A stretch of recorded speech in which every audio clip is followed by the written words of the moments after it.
Give us a little bit of where you was born, where you was raised, what you was into as a kid, and sort of all that sort of stuff. I've got to tell you, before I even get going, the irony of coming here is I've pulled my back at work. I've started with a stiff back coming to the back. Yeah, coming to the bicycle union headquarters, where you're likely to get ripped for having a stiff back. And I'm like, I'm in the chair already thinking, bloody hell, I'm bending my back, and he's going to like say, what's wrong with his style or something? So, okay, background, what, early life or BMX? Yeah, life? like where you was born, born and raised, like. So I'm born and raised in Southport, Merseyside, which I apologise to anyone from Southport. It's a bit of a weird town. That's a bit of a dingy town, seaside town, usual stuff, druggies. And I grew up in an area called Hyde Park, which basically everyone is high that lives there. Oh, Hyde Park, not Hyde Park. Hyde Park, yeah. That's like the sort of rougher bit of Southport. And I didn't really know anything about BMX growing up. I used to go fishing. My mum used to take me fishing from like 5 years old. But once I got a little bit older, I always used to do things on bikes. So whether it was learning a wheelie long before anyone else could learn to do a wheelie, or putting a plank on the floor and jumping, I'd done that probably by the age of 6. But BMX wise, obviously the first thing I knew was BMX Beat. Okay. The telly. So were you going? Is this before you owned a BMX? Long before I So I wanted a BMX, and maybe around the age of 10, so we'll have been 83 then. Yeah. Was that about That's BMX it, yeah, Beat? that's the boom, yeah. And 83, 84. Yeah, and also in our town, there's a few well-known BMXers. 2 of them were, do you remember the Greaves brothers, John and Steve Greaves? Yeah, Mongoose guys, Yeah, I think Danny so. and the Mongoose team, they had a record. Okay, yeah, so they're from there, yeah? They're from Southport. Oh, I didn't know that, yeah. One was a year above me and one was a few years above me at school. But I didn't really know them, and they didn't really inspire me because it was race. Yeah. But we also had, who was really well known, Andy Irwin. Yeah, I know Andy Owen, yeah. Talker and GT, and I suppose Andy will have been my childhood hero because I was little. I used to see this man in a white costume pelting round on a bike with mag wheels. It'd have been a Talker, I'd imagine. And he'd lay us all down on the road, and you'd be like the end one, and he'd bunny up. Oh, no way. Over loads of kids. Like, kids had come from How old was you when this was going on? I was 10. He was probably 16. Okay. He was, like, not famous, because there's no such thing as a famous BMX. Yeah, but he was high pro. He was in the magazines. Yeah, you could buy an annual with him in it. Yeah. BMX annuals, I was like, oh, I want to do that. And I had a grifter. And basically, when I was 10, I had a horrific accident on a grifter where I sort of rode off a bridge and ended up in hospital for weeks. Like, smashed my face in, teeth, nose, unconscious, just ribs broken and everything. And when I finally got out of hospital, my bike had gone, and Mum had bought me a racer. Okay. And she's like, more tricks. No more tricks. You're not having a BMX. It's too dangerous. And I can always remember thinking, oh, bloody hell, Mum, you're mean. But having kids of my own now, yeah, now it's different. Yeah. Seeing your kids hurt is like, it gets you, doesn't it? Yeah. It's, and to see like what BMX could do to you is quite. Yeah. And I wasn't even on BMX. I was just riding in a park and rode off a bridge, and I wasn't even trying to trick. Was you trying to ride off that bridge? No. Oh, it just appeared on me, and I was just too young to react. That probably would have been worse on a road bike or a racer. Yeah, just appeared on me, and that was it. She thought you were doing tricks, I guess. Yeah, so I didn't get BMX till I was 19. Wow. Which is quite late, isn't it? Yeah, it's late, yeah. So what did you do? You were just fishing? Fishing. I bought a motorbike. Weirdly enough, my mum let me have a motorbike for off-roading. I bought with my paper round money. Okay. Bought 50cc dirt bike. And I used to just go off on that all Saturday on like wasteland. No way, yeah, I remember people. Unsupervised. Yeah. And then I bought a 125, which is like even faster. It was a motocross bike. It was really fast. It was an old Honda CR 125. What colour? Red. I remember him, yeah. Red twin shocks. Alan Woods, if he's listening, he'll know. He used to. I think he races those bikes. Those classic. What now? Yeah, he does, or he's either just about done with it, but he definitely was racing those classic amazing. 125s. They're like a real thing, but I bought one for 90 quid. I had to get a milk round and a paper round to save money. What did you do? Milk round first, then get back and then go out and do paper? Paper round all week, milk round on a Saturday. Oh, no way. Yeah. So Impressive. I'm making myself sound like a grafter here, but I'm not. The grafting didn't carry on through life, so just be clear of that, okay? It was short-lived. Well, it like, got you to the motorbike anyway, so. But that was sort of lit me fire for, I suppose, what would you call it, excitement and thrills, because I could do a bit of a wheelie, I could do a bit of a jump. It wasn't like a motocross jump, but we had a jump where you could maybe get sort of chest height and just land flat. On the motorbike? On the motorbike, yeah. And that was... And the BMX came a lot later. Like, I'd left school, I'd been to college, I had a job and done everything by the time I got BMX.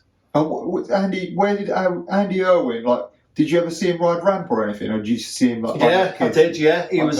So he'd do all his ground tricks, which were okay. In Miami hoppers and did he call it cherry pickers, all that stuff.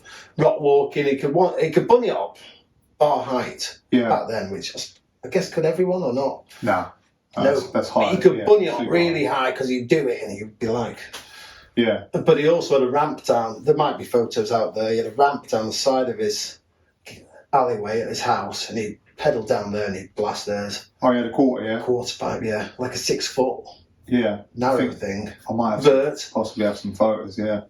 Yeah, and I never... goofy footed, right? Yeah, Andy was, yeah. And I was never invited to go and watch. I was too young and too shy, really, because I was a kid. Yeah. But we'd sometimes stand at the end of his garden. We wouldn't be next to the ramp because we weren't invited. Yeah. He'd tank it down and he'd watch him blast. No way. Well, just on his own?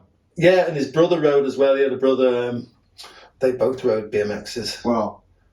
Because I think he was on maybe Talker with Terry Jenkins, possibly. Or Terry Jenkins and Andy Preston.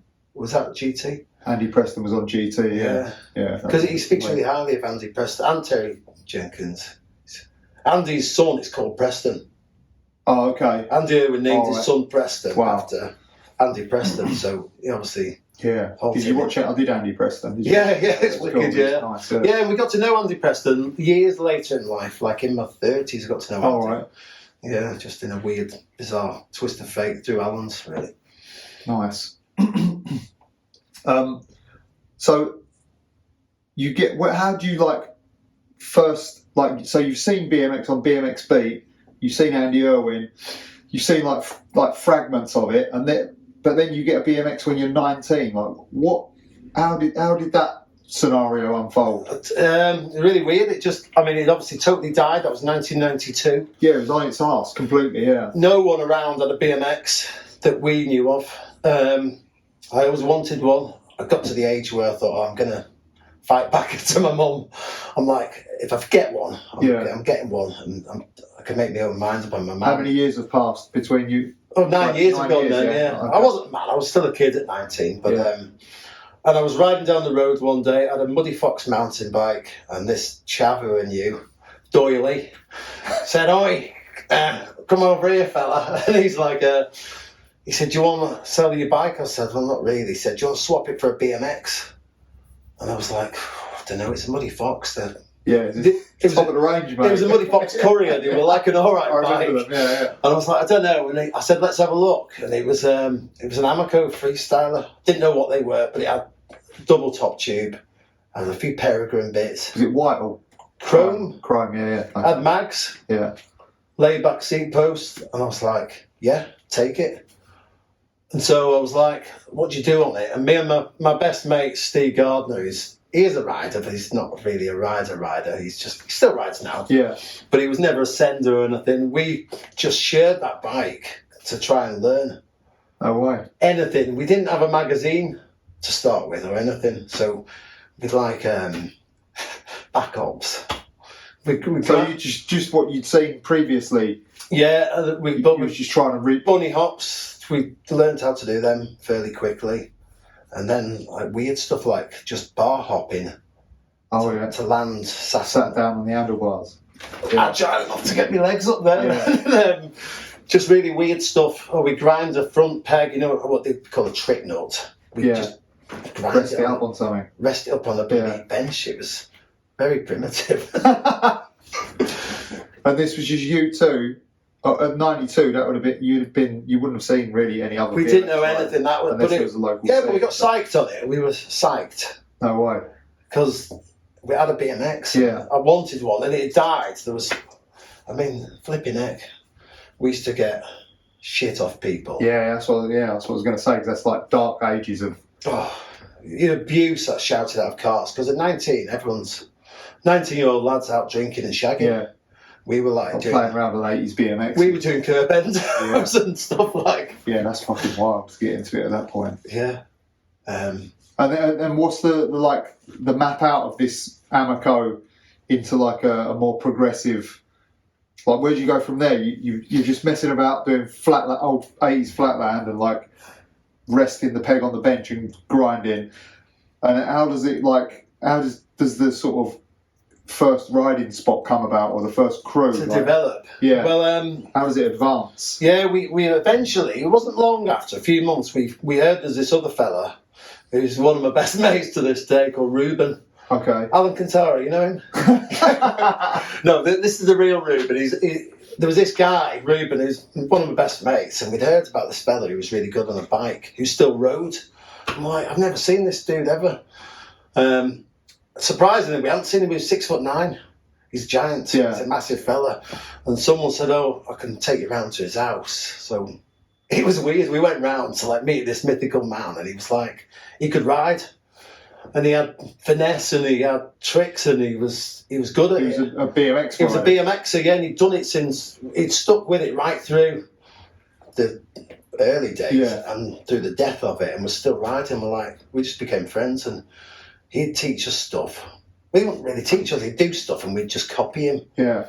So we were probably a bit of a nuisance, really, because we were just basically doing everything. Yeah, but then he finds two other people to ride with as well. So. Yeah, he did, yeah. And through that, we just followed his lead, and he had like finesse. We had no style or execution. He could do like good stuff. What sort of stuff was going on with him at that point? He'd doing the Boubacar and a bollard or something like that. Like he could fake nose pick a bollard from a hop. Yeah. Which I was like, I could never do to this day to get the height and. That seems dangerous. Yeah. Yeah, and tail whip foot plants. So he's in. He could jump. He could jump. He could do grizzers, and he could do no footers and no handers, and yeah. So. From there, we became a bit of a crew. There was me, Steve, and Rue. And then we fell in with another fella from Liverpool called Basher Bradshaw. I mean, if you're from Liverpool, you're going to be called Basher Bradshaw, aren't you? Rob Bradshaw, and he was really good as well. He used to turn up. He was a lot older than us. He was probably getting on for late 20s. But he was really good. He could 360 stuff. Were they taking you to places to ride as well? We'd not been anywhere still, but we still ride. We started to ride street, but not street as we know it. It'd be like hopping on a bench. Yeah, primitive street. Yeah, early street. Yeah, and 180 down a step. Yeah, it was very primitive, but it was stepping stones. Yeah, of course. Yeah. But Rue could do stuff. He could 180 down things. He could 360 bunny up down a set of 3 steps. All right, that's pretty. So it was all right. Yeah, it was. Basically, he just had to put up with us following him around, and nice. But it was cool. That was 92, yeah. But it was a fast year of learning, because in that same year we decided to make a dirt jump, a fly out. Had you seen any videos? Did Rue? Yeah, Rue had videos. He had Ride Like a Man, and where I suppose Eddie Roman soon became. Yeah, the guy, yeah. Our go-to guy. We wanted to be like Eddie Roman, because you're not going to be like Matt Hoffman. No. You can't be like Dennis McCoy or Bob Cole on vert. None of that exists. Well, in our world, it doesn't exist. Yeah. But Eddie Roman's riding we could do that in our town. Yeah. And it was good, wasn't it? It was good. So it became like that, and then we built a fly out, because we may have had Aggro Man as well. Yeah, you should, 92. If you was 92, you'd have had Aggro Man and Head First, I think. Yeah, Head First we got later on. And then we may have got Homeless Trash, and that was just like, bloody hell. Mind blowing, yeah. Handrails. And... Yeah. And did Ruben have magazines and stuff? Is that Yeah, when you first saw his magazines? bedroom was like a shrine to So it was everyone. just proper, yeah. Yeah, it was ace. Well, can you remember your first BMX mag you saw? I think I might still have it. Invert, I think. Oh, yeah? Yeah, I might still have that without minus the cover, but it's like Invert 2 or 3, I think. Oh, it's early, yeah. Yeah, there's no cover on it. It's in a box. I'm surprised Owen Clegg's not had it off me yet. Because he's like the go-to man. Yeah, It's like he wants all that gold dust, doesn't he? Dig one. What was in it? Can you remember what was in the mag? No, it's Mad John. Mad John Taylor might be in it.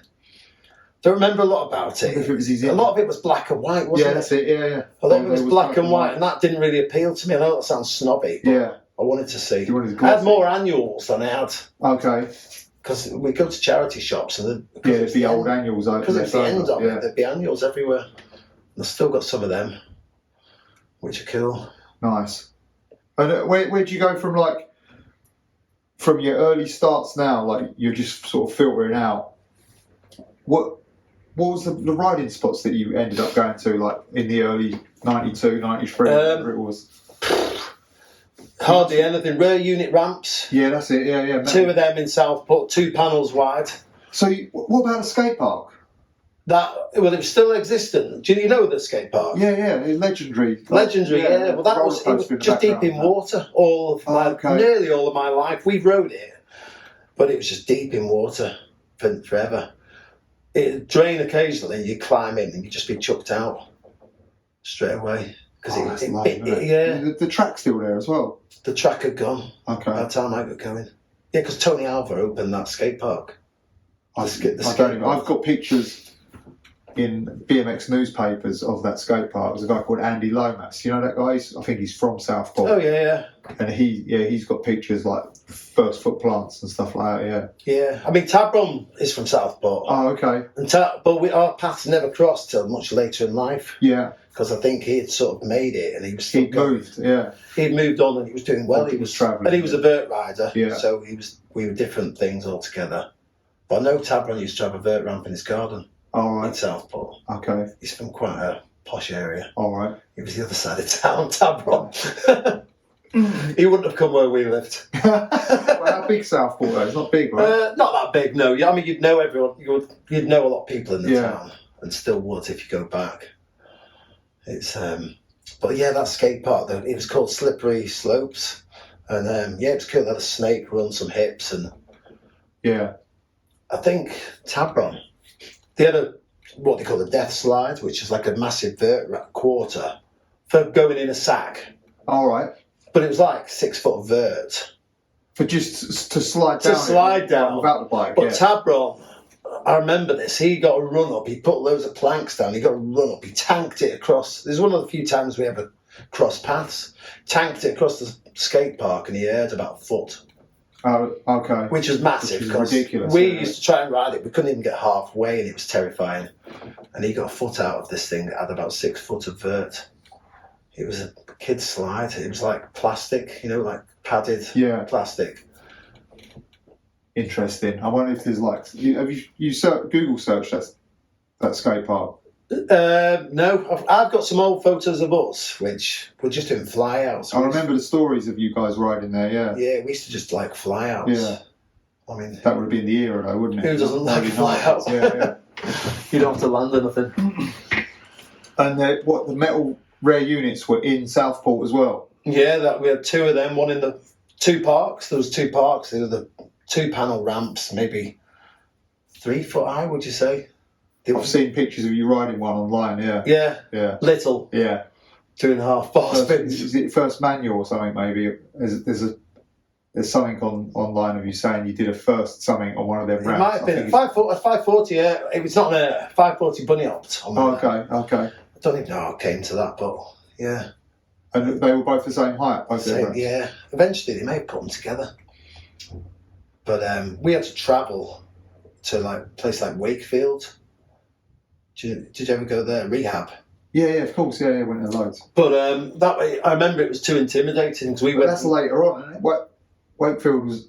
it's probably 93. 93, Wakefield. But by the end of that first year, I remember I'd seen some rails I've got to tell you this, because it is quite mad, the build-up to it. I'd seen someone do a rail, it might have been Hoffman, or it might have been humorous. Yeah. And I called out, I'm going to do a rail. But I made the terms and conditions. I was like, if we ever get a video camera, I'm going to do a rail. And I knew we'd never have a video camera. So I was like, clear, really. I didn't have to do it. I was just giving Confident, yeah. Confident I was not doing it. And then my mate turns up one day and he's like, I've got this for a day. A video camera. I was like, oh, wicked. And so we did like some dirt jumping, did some street riding, and my mate Ruben, he's like, you've called out a rail. I was like, oh no. It's like trying to call someone out for a fight and you realise you've got to have it. You're like, didn't mean it. And so I was like, I got my motorbike helmet. We went to the rail, and the last thing of the day I thought we'd do everything and I'll go and have a look. But bear in mind, I'd never done a skate park rail. Yeah. I had no idea how to do it. Yeah. Have that feeling that stood at the top. So I put this helmet on, had a visor on it, steamed up with like fear and nerves. I was like, bloody visor, get that off, get the visor off. What was it, like a helmet with just the visor that comes down like that? Press studded on. It was full face. Okay. I was like a man peeping out of a letterbox. Okay. I was like practically blind in it because the. Yeah. I put tea towel down my pants because I was worried about smashing my bollocks. So like tea towel.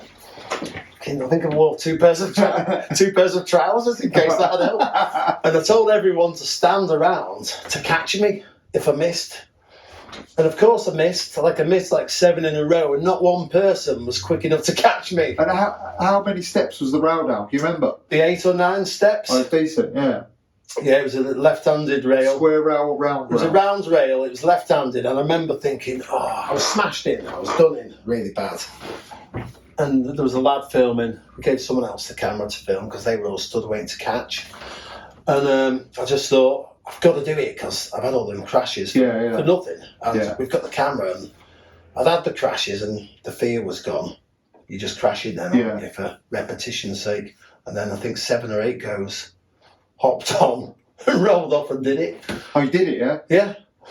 I was just like, I was hopping around and everyone was like hugging, and it was quite an emotional sort of zen feeling because I'd done something without tuition. And you'd done something that was like, at that time, completely cutting edge. Like, you'd only see that on a video or in a mag. Like, you ain't seeing that anywhere. Yeah, I remember going home feeling pretty chuffed. Like, you just joined a new club. Yeah. And my mates, none of them would do it. They definitely didn't want to do it or claim that they were going to do it.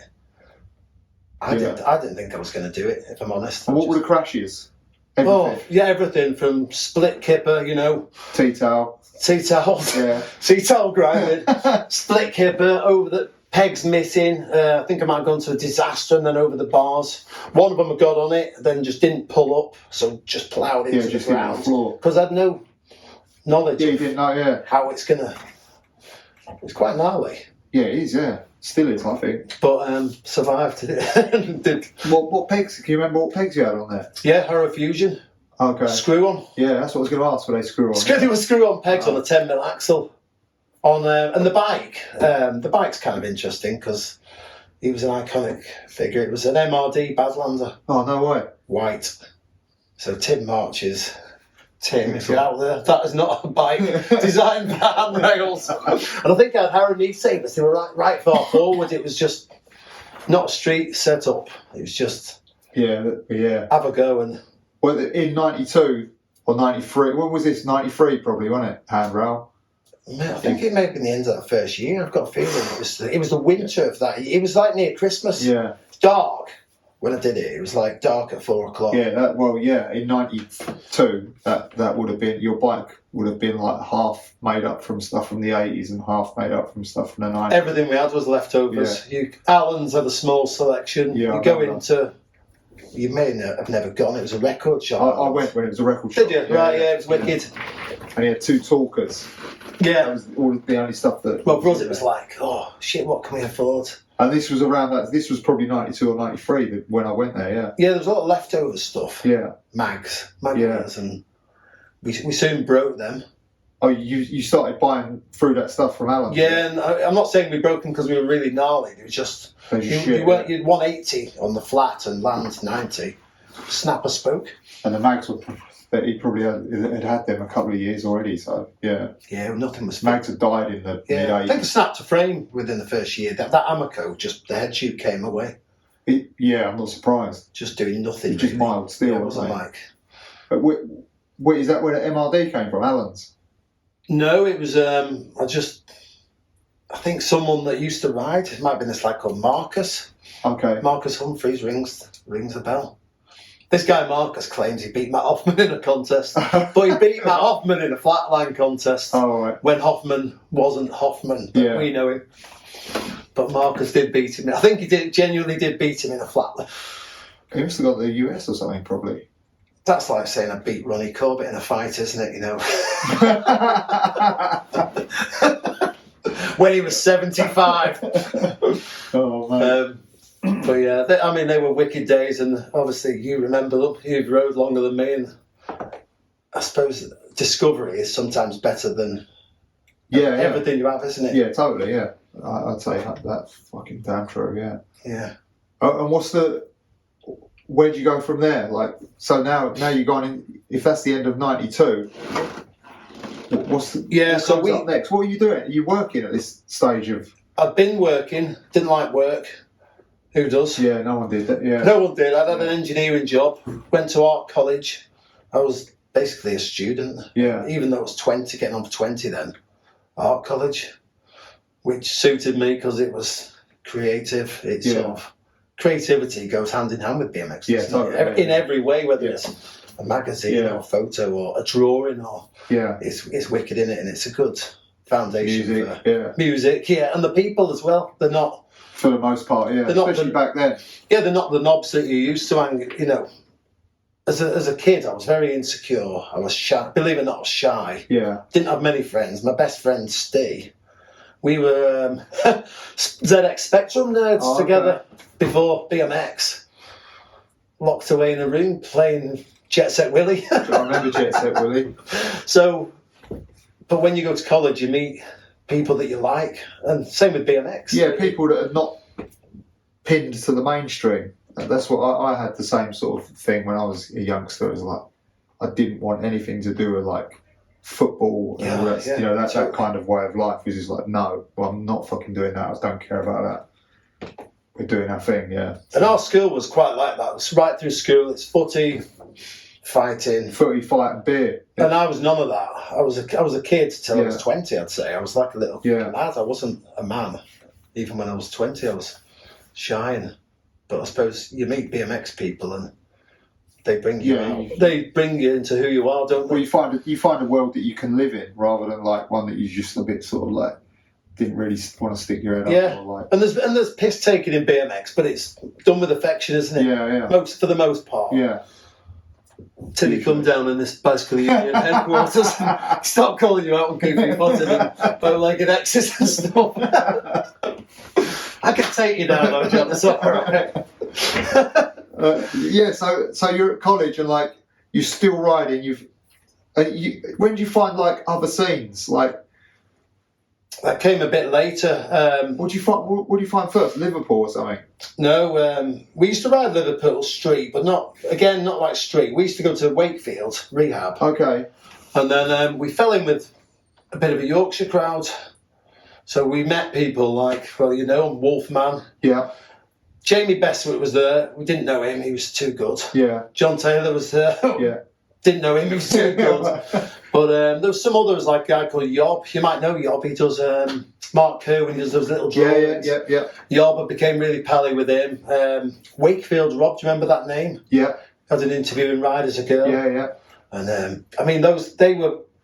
they were mind blowing riders back then. We turned up at Wakefield and were like, oh shit, we've got to do some learning here. Yeah. Because people doing like Canadian to bar spin over spines and just people, Jamie Bestwick backflip in a box, John Taylor backflipping, 540s on vert, and we're like, oh man, this is like the real deal. This is different to what we do. We piss around on little jumps and they're sending it. Wolfman. Matt Warren was just unbelievable. He was like G-turner mini ramp, as smooth as you like. Toothpick bar spin. Just really good stuff. I can remember Wakefield's Rob. So cutting edge. The mini ramp had steps coming down the back. Yeah, I remember it vaguely. Climb up. And he did a hang 5 down the steps back then. And that's... Was he in any videos? Where that name's like... He's in Cheeky Monkey videos. Yeah, I've definitely seen bits of him. Imagine trying to hang 5 or no, steps. I can't even imagine doing a hang 5. You struggle to see someone do it today. Yeah. I mean, he had a break, so it's probably a bit different to your modern hang 5. I just remember thinking, Christ, these guys are wild, and we couldn't even drop in those ramps. We got there and we were like, it was a journey just to drop in them ramps. Did you drive there or get the train?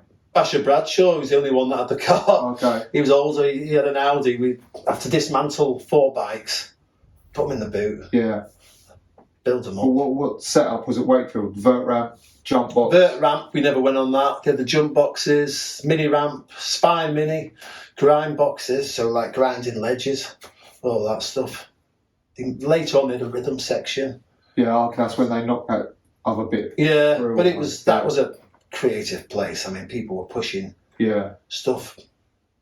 I don't know as much as the rest of the country because I didn't know the rest of the country, but for what we'd seen, it was pretty good. With Bestwick and John and well, those two alone, John Taylor and Bestwick, they were top dogs in our country for a while, weren't they? Yeah. Yeah, as good as anyone else. Mad John. Don't shake his hand. You're gonna bloody hell, John. And then so where does the I thought around it. When was your first pick in ride?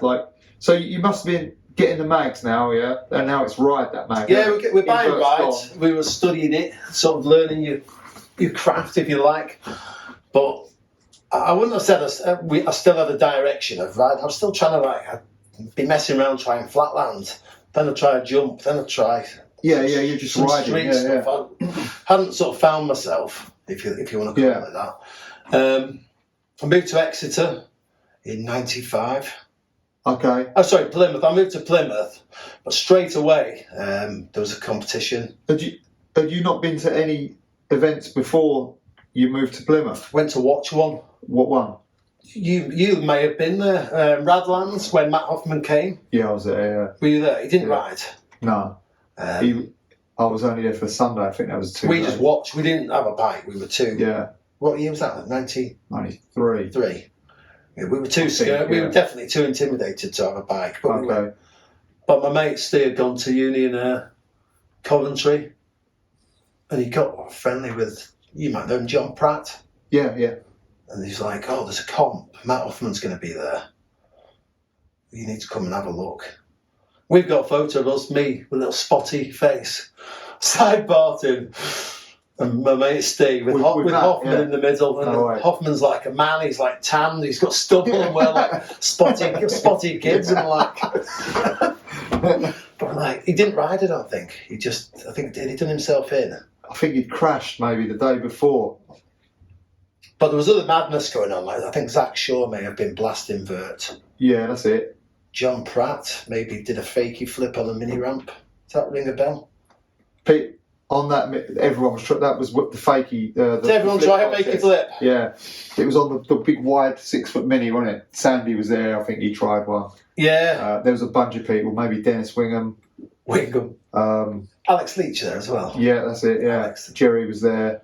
Yeah, I mean, listen, I didn't know a name then. I just knew. Yeah, okay. I knew who Matt Hoffman was. Yeah, I wouldn't have known your name or. Yeah, of course. I wasn't part of a BMX scene really. Yeah, just a couple of dudes from Southport, just going to walk. But that was mind blowing. Yeah, as is everything back then, isn't it? Of course, yeah. That's weird that you didn't go to anything else that year. Nothing. We went to Backyard Jams when they came on. I think maybe 94, 95. Okay. Again, not with a bike. Yeah. No intention of dipping in because we were just. We hadn't developed anything. Yeah, you just go and see it. Yeah. Go and see what it's about. Find out. Go and throw some gas canisters in fires. we caused some shit though. I know that. The 94 Backyard Jam. Well, when they were camping out in the field, we went 94 and 95. May have gone after that as well. I can't remember where everyone stayed in '94. Was it Bexhill? I think it was Bexhill. Oh, Yeah. it was carnage, man. And because people used to stay next to the track, didn't they? Yeah. Is that where you stayed? Yeah. Okay, yeah, we stayed there as well. And then we went to the one with the vert ramp in the field. But that was the day after. Was that the chasm one? Yeah. Over the swamp. The vert ramp and the jumps in the same field. Yeah. That was a couple of years after, yeah. 94 was Dave Clymer, flipped the chasm. Yeah, that's right, yeah. So we went to that, then we went to the year after. Okay, 95. And then I moved to Plymouth, yeah. So I'd seen, we hadn't done King of Concrete or any of that then. We did King of Concrete later on. Okay.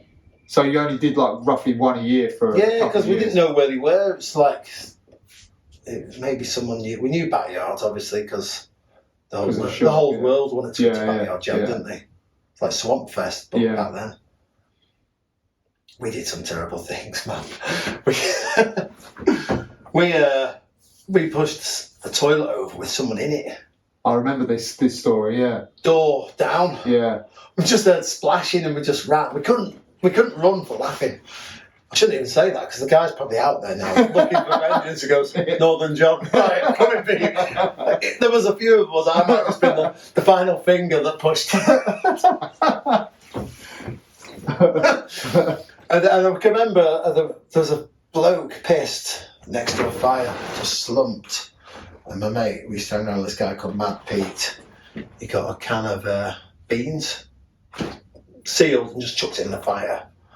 The guy, it exploded. Ding, ding, ding, ding, ding, ding. And it's like going round, the tins are going round. Like, oh God, it's going to blow. Next minute, boom!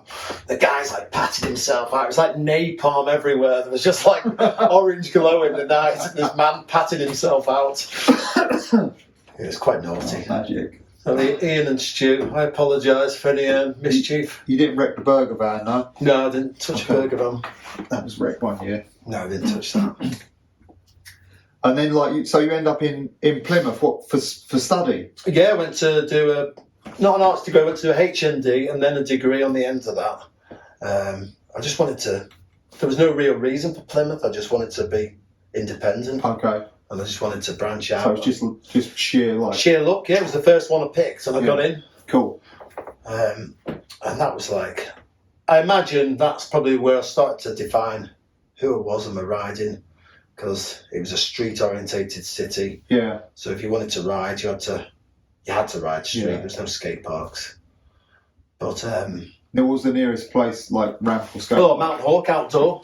The nearest one was Mount Hawk. Mount Hawk outdoor, 2 hours. Wow. Yeah, and we'd often drive there for it to be raining and come home. Yeah. Always. Yeah, I mean, Plymouth was just defining years. It was brilliant. And we still go there now. Like, if we have a road trip, we go to Plymouth because the streets, wicked, I did a lot of rails. Started just doing rails regular then. Yeah. By that time, I sort of got confident. Who was you riding with in Plymouth?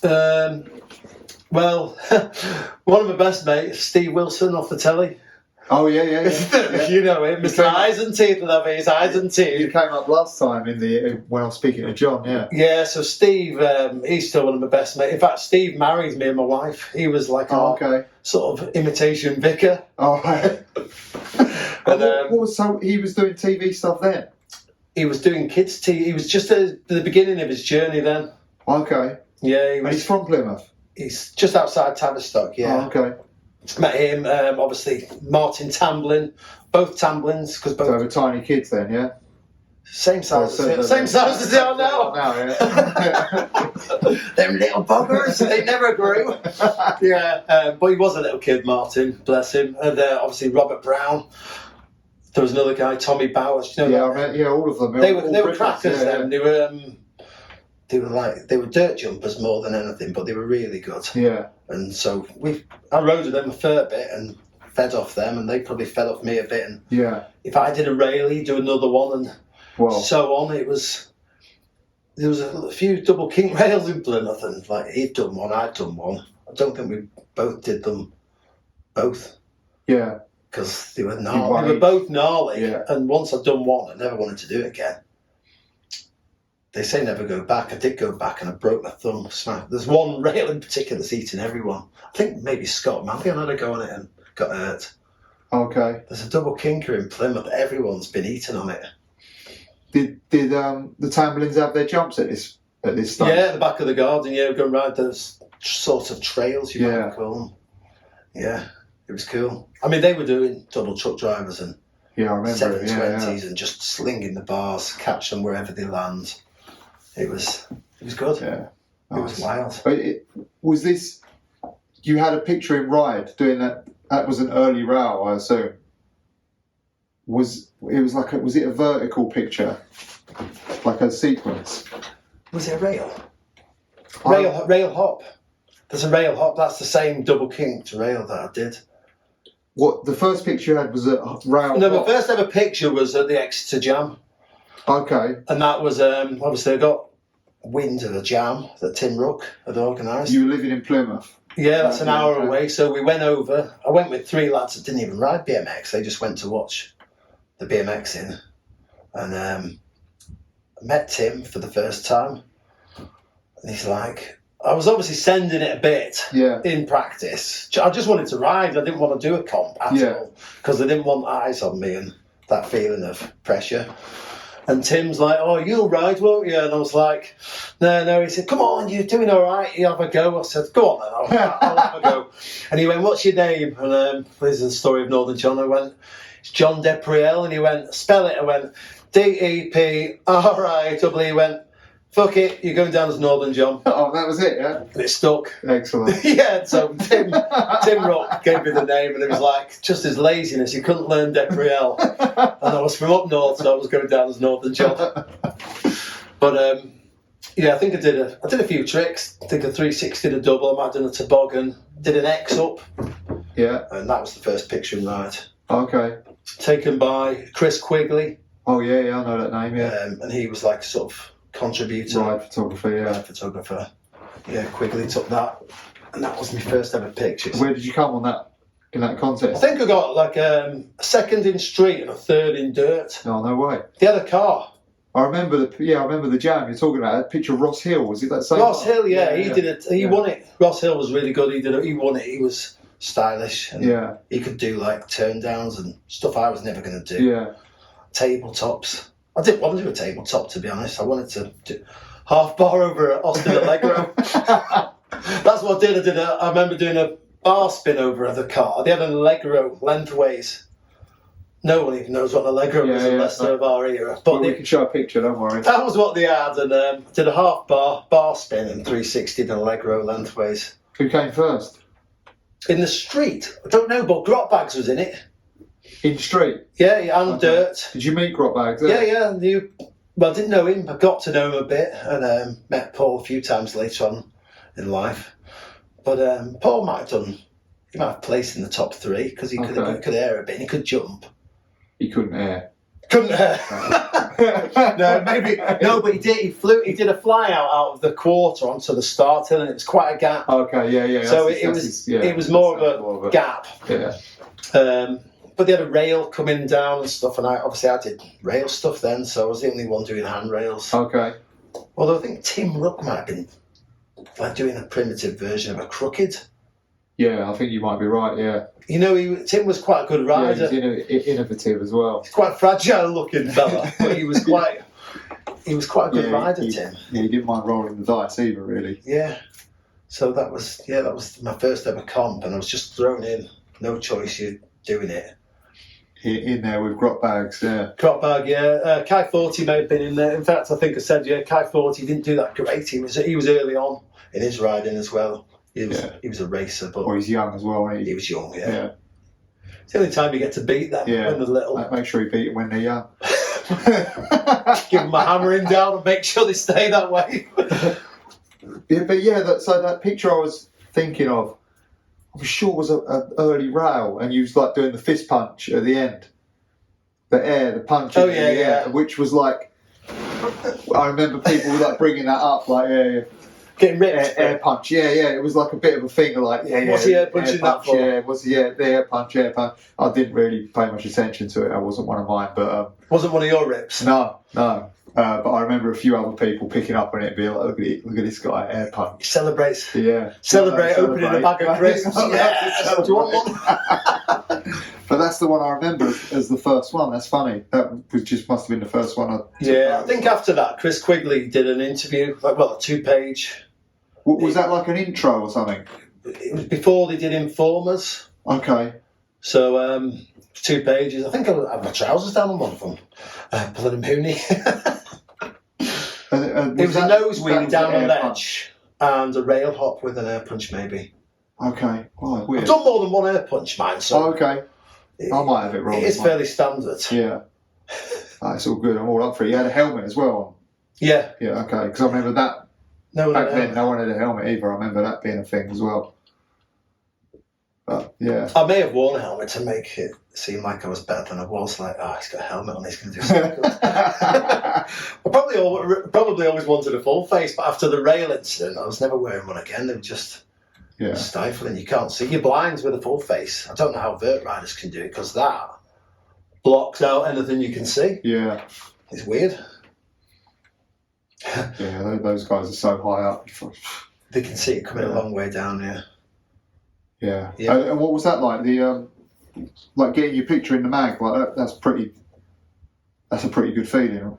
Yeah. I think. You've been there. Yeah, I've had a couple of pics. Yeah. I always thought the first one though was like, wow. Yeah, it was psyched. It was an X up. I think Mark Noble may have called it an X down, but maybe due to goofy footed. Okay. Which I didn't know what goofy footed was then, so I'd still do it the same way now. I'd still turn it that way now to this day.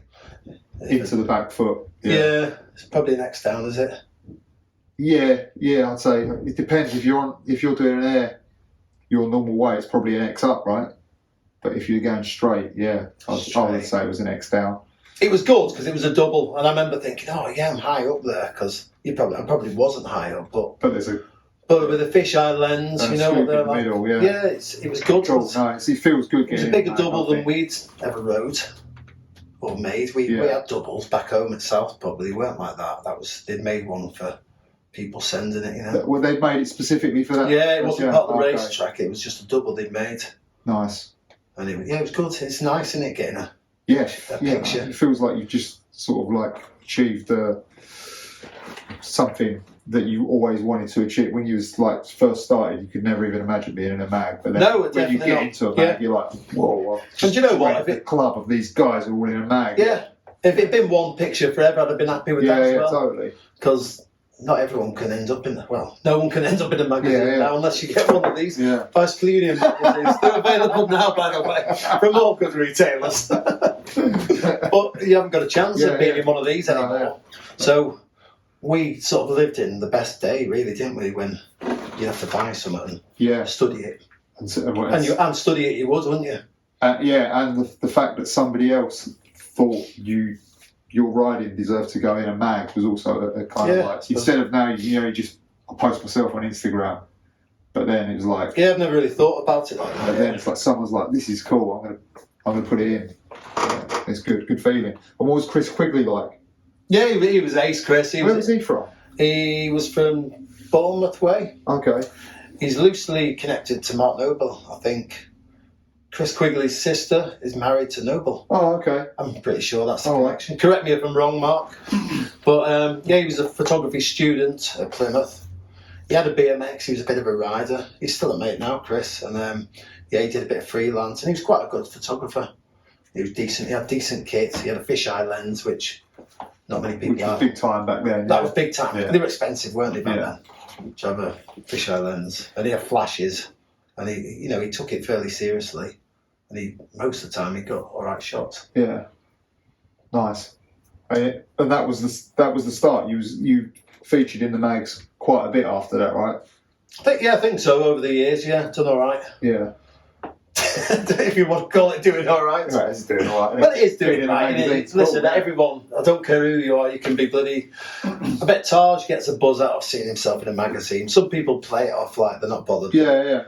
You'll have had a buzz. Oh, yeah, 100%. Yeah. Especially if, like, the first one, it doesn't matter what you're doing. You're just, like, happy to be in there. But then as time moves on, you get a bit more... why have they printed that? Like, well, you become picky with your own riding eventually.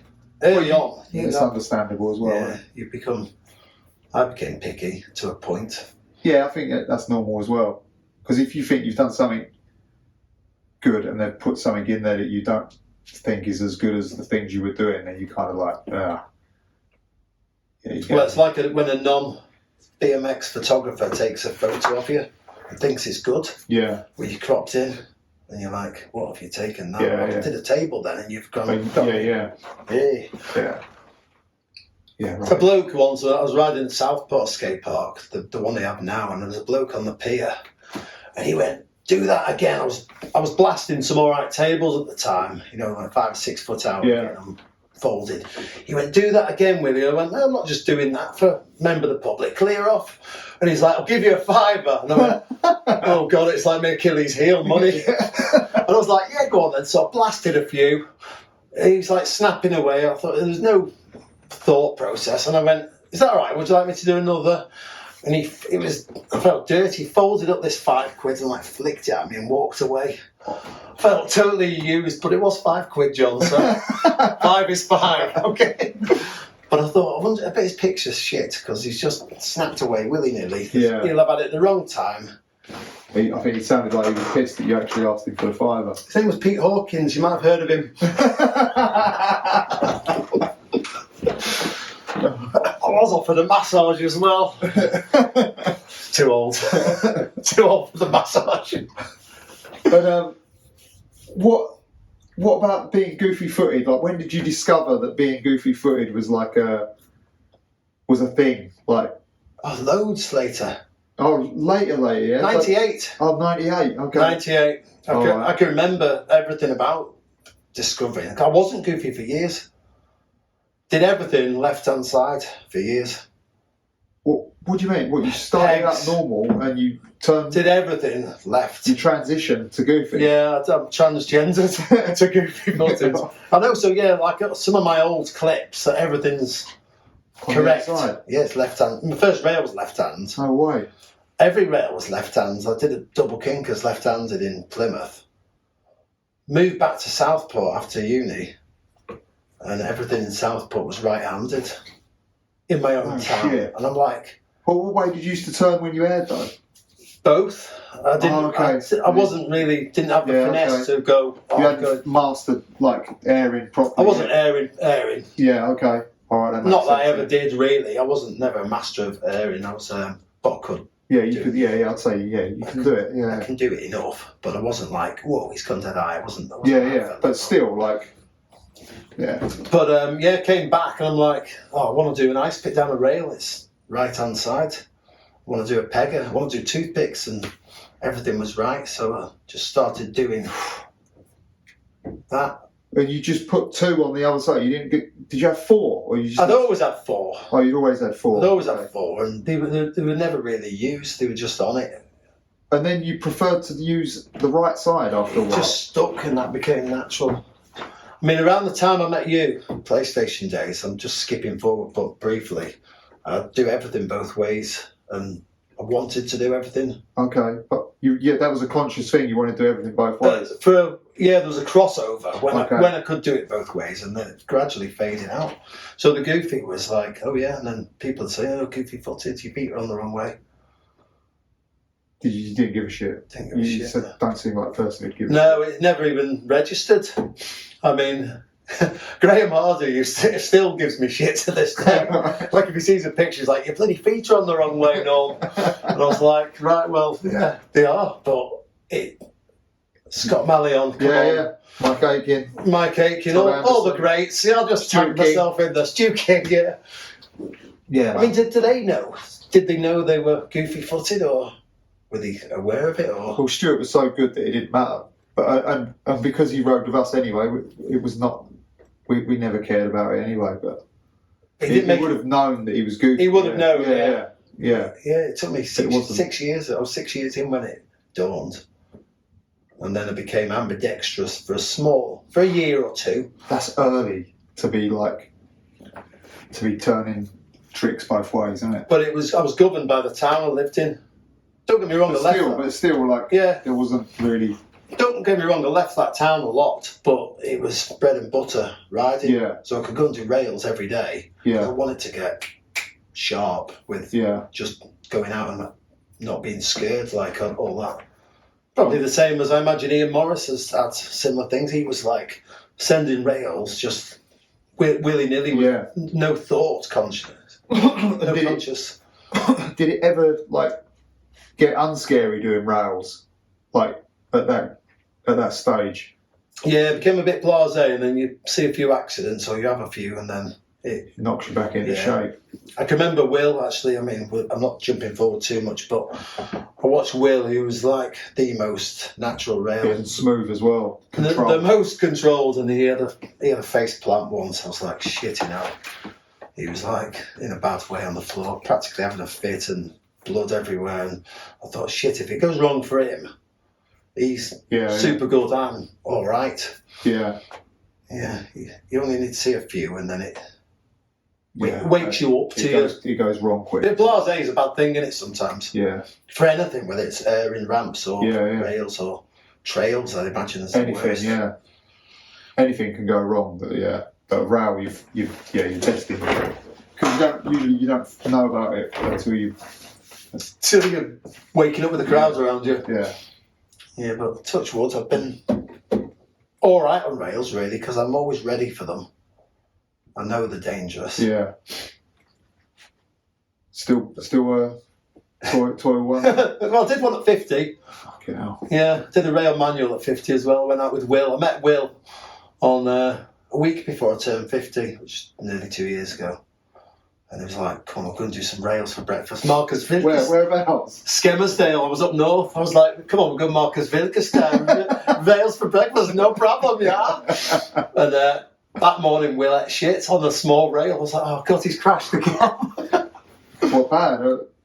Bad enough, he hung up on an ice pick. I was like, God, and he's riding a lot. And he hung up. But I did a pegger, an ice pick, and a manual week before I turned 50. So that was all right. That's good, yeah. Yeah. It was a big rail, 7 steps or 8 steps, but it was a rail. Yeah. It went wrong, and it went wrong for Will.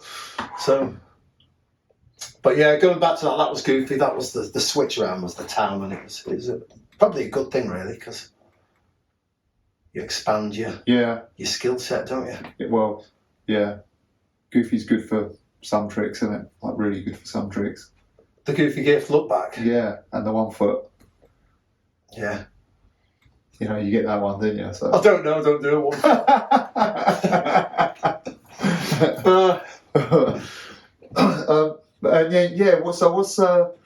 So as it rolls forward now, like, have you had sponsors at this point? Like, no, you didn't get anything until later on, right? No, later on. Well, no, Tim Ruck sponsored me. For his shop? His shop, the boarding house. Tim helped me out. I mean, it wasn't much of a... Sorry, Tim, it sounds ungrateful. He gave me a fleece, a boarding house fleece, which as an older man now, I'd gladly wear a fleece. But, you know, it's fishing, it's around the house. But as a young dude, I was like, bloody hell, a beige fleece with the boarding house. I'm like, all right, I'll wear it. And he gave me like trade price on stuff, trade plus whatever. On bike stuff, yeah. Yeah, actually it was helpful, and I bought my first decent frame off Tim. I bought a Taj. Oh, no way. Blue one? Yeah, the blue one. It was chrome originally. Oh, was it? Yeah, I painted it because I wanted the blue one. Mm. But I bought the Taj. As soon as I saw that, I was riding the Exposure Ox at the time. I was like, that was... What? Wow. I didn't know that, yeah. Yeah, and I was like, they're not good for anything other than Ox. Nah. I was like, and I saw the Taj. Obviously, Taj is one of my heroes. I was like, I want that frame. Tim did me a deal. It may have been £200 with the deal. That's it. Yeah, that was frame fork and stem, probably, Super right? forks. Yeah. And to be honest, having that bike definitely progressed me because proper geometry. Yeah. I'd rode nothing but flatland bikes for years, just doing jumps and streets. I didn't know what I was doing. I was totally green to it all, really. Yeah. You could feel that when you set that bike up. Oh, this is it. Yeah. Stuff's coming together. You can do proper things, and you know, riding trails on a 19-inch top tube Arrow Master. What? Who does that? Yeah. It's but a lot of our riding was without guidance. Yeah. Well, a lot of bike geometry up until a certain point was without guidance as well. Do you find that as well? Yeah. Like, it's a bike, let's ride it. Like, that was it, wasn't it? There wasn't, I don't know where the company's got geometry from, but yeah, they just copied each other. I mean, even the Condor, I never liked the look of the Condor. It didn't look like that was fit for purpose. But the Taj was like, I mean, it's like the blueprint for everything now, isn't it? Yeah, almost, yeah. Like all your T1s and that are practically. Dirt bike, dirt bike was before that. That's kind of similar, not similar, but along the same lines. Yeah. So Tim was the first sponsor, and he sort of, he was good. Tim, he was good to me. Yeah. He sort of had a bit of guidance. Yeah. That's what I was going to say. Like, you must have looked at him as being like a guy who was older. He's been there. He'd done it. He'd done it all really at that stage, hadn't he? Like, he'd been deeply involved in all this stuff, and then he had that shop, and he also, like, he still could ride. He still can ride, but he's still like, there's something good comes out of Tim. I find for most people who've known Tim's a great guy, and he took me to. He said, "Right, come on, you're going to go and enter a comp." Took me to skate and ride. Okay. Like a Bristol Cider Riders. All right, which one? So maybe one of the first ones. He made me enter A group spine. I was totally outclassed. It was embarrassing. Was it the one where John Taylor knocked himself out? Did he? I don't know. I don't remember that. I was probably just shitting it. Earlier. I think Ira Rainey was commentating, if you remember that. Yeah, I remember him, And it was like James Moon. I was like, shit. Jeff Kane. I was like, oh. Everyone, they could all ride a spine rack. Yeah. I didn't really ride it. I think I just, I 360'd it to flat. Touch. Hey? Was you 360 both ways? No, not at that point. No, like a 360. But a 360 landed flat. I did pegs. Yeah, that spine was steep though as well. I think I might have done like pegs to over and feeble to over and a few basic lip tricks. But what you're watching James Moon. Just fly about. By the crikey, he could ride a bike, that fella, couldn't he? Yeah. Like he was nose wheeling the whole thing. Then he'd 360 sort of drift across the spine and he was good. And there was other people, Jason Davis were there. Tabron was there a vert jam there? Yeah, there was vert as well. That was. I think I went to that one. Mark Cornick was there. On the riding vert? Yeah, he just learned vert. Yeah, quick as that. It was like 540 in a vert. Huge 540s on that vert ramp, yeah. Which is quite mad, isn't it? Bestwick. Was Bestwick there? Don't remember Bestwick. Okay, then I wasn't at that one. Bestwick was the one I went to. No, I've been like Jason Davis. Yeah. He was local there, wasn't he? Scary Boy, does that ring a bell? Yeah, it does, yeah. That lad's name in there. But Tim's like, right, just ride, just do what you can do. I'm not bothered, but just go and represent the shop. Yeah. How was that? All right, or just like, whatever? I didn't like comps. Yeah. They're not really I'm not consistent enough, Yeah. Ever. Or never. We've got a Patreon page, so if you could show us any support, we'd be most grateful. The link's below. A lot of work goes into these shows, so anything you could do would be much appreciated. Thank you. Overall, with stuff that's up in the roof, we go back to 1976. Over time, they do tend to lean. Susceptible to collapse, shall we put it that way. I'm probably the only person in the entire country that's doing this. Previouspage.co.uk. Print ain't dead. Consistent enough. Yeah. And then, where'd you go from that stage where you're in Plymouth, you're hanging out with Tim quite a bit in Exeter? What's the kind of like? How does it roll around? Like, you got the Taj. Like, where does it all go from? When do you get your first sponsor, and like when do you start feeling like you're somebody something more's happening than just like heavily into I mean it came together around 2000. Oh, late, yeah. Late. Because I'm getting old. Pretty late, isn't it? On late 20s. Well, you was in there from the late night. I'd say you're pretty well known when you came to London, though. 98, I came to London. Yeah. Yeah, but I wasn't sponsored in London. What bike did you have when you used to come? Taj. PlayStation, the Taj still. Taj, yeah, I moved. So 98, I moved to London. I got a job, finished uni, went back for a summer, entered the Boneyard Jam. Oh yeah, I remember. Yeah. Won it, the only comp I've ever won. Oh, you won it, yeah? With a broken wrist. No way. First trick over the bars, did a rail. They had a pretty big handrail down the slope. I remember it, yeah. He cut it down eventually because no one could get on it. And I got on it. Owen will remember it, and John might, and I think Whitton might have been there. And got on it. Front peg came off, went over the bars, snapped my wrist straight away. I'm like, bloody hell, that's bad. Well, you didn't know? No, I didn't know, but I was adrenaline because I sort of opened my run with a rail. Yeah. Got back up, did the rail, did my run, did okay. Then the pain kicked in, but then I had to ride jump box. Lee Mellor gave me a strap, like a fruit booters. Yeah. Rode jump box, won jump box as well. With a broken wrist, like cleaned up. I could do truck drivers and stuff by then. All right.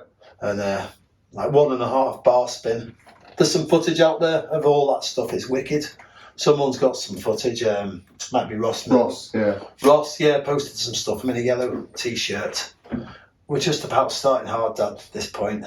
Oh, hard dad's just about, yeah. And we done the first one. We did a thing before Primo, made in Taiwan. Oh, really? We've done that before Primo. The irony of shit stuff. And we're like, yeah, we're made in Taiwan. We're hard dads, man. Who's hard dad was mentioned in an interview before any of the. Is this right? It may have been, yeah. It was just. There was a story behind hard dad, right? Yeah.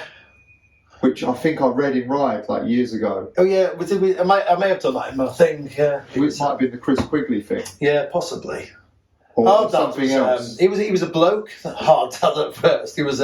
We used to ride this bench, me and my mate Steve, near my house. Okay. And the guy used to come out and say, "Oh, you lot piss off." And we're like, "No, we're not pissing off. You piss off." And he's like, "I'm coming." He was a big fella, so I wasn't fit for tangling with him by any means, but I knew I could get away. Yeah. And one day he said, "Right, I'm coming to get you." And his electric garage it came up, and we waited till his car came out, and then we pegged it.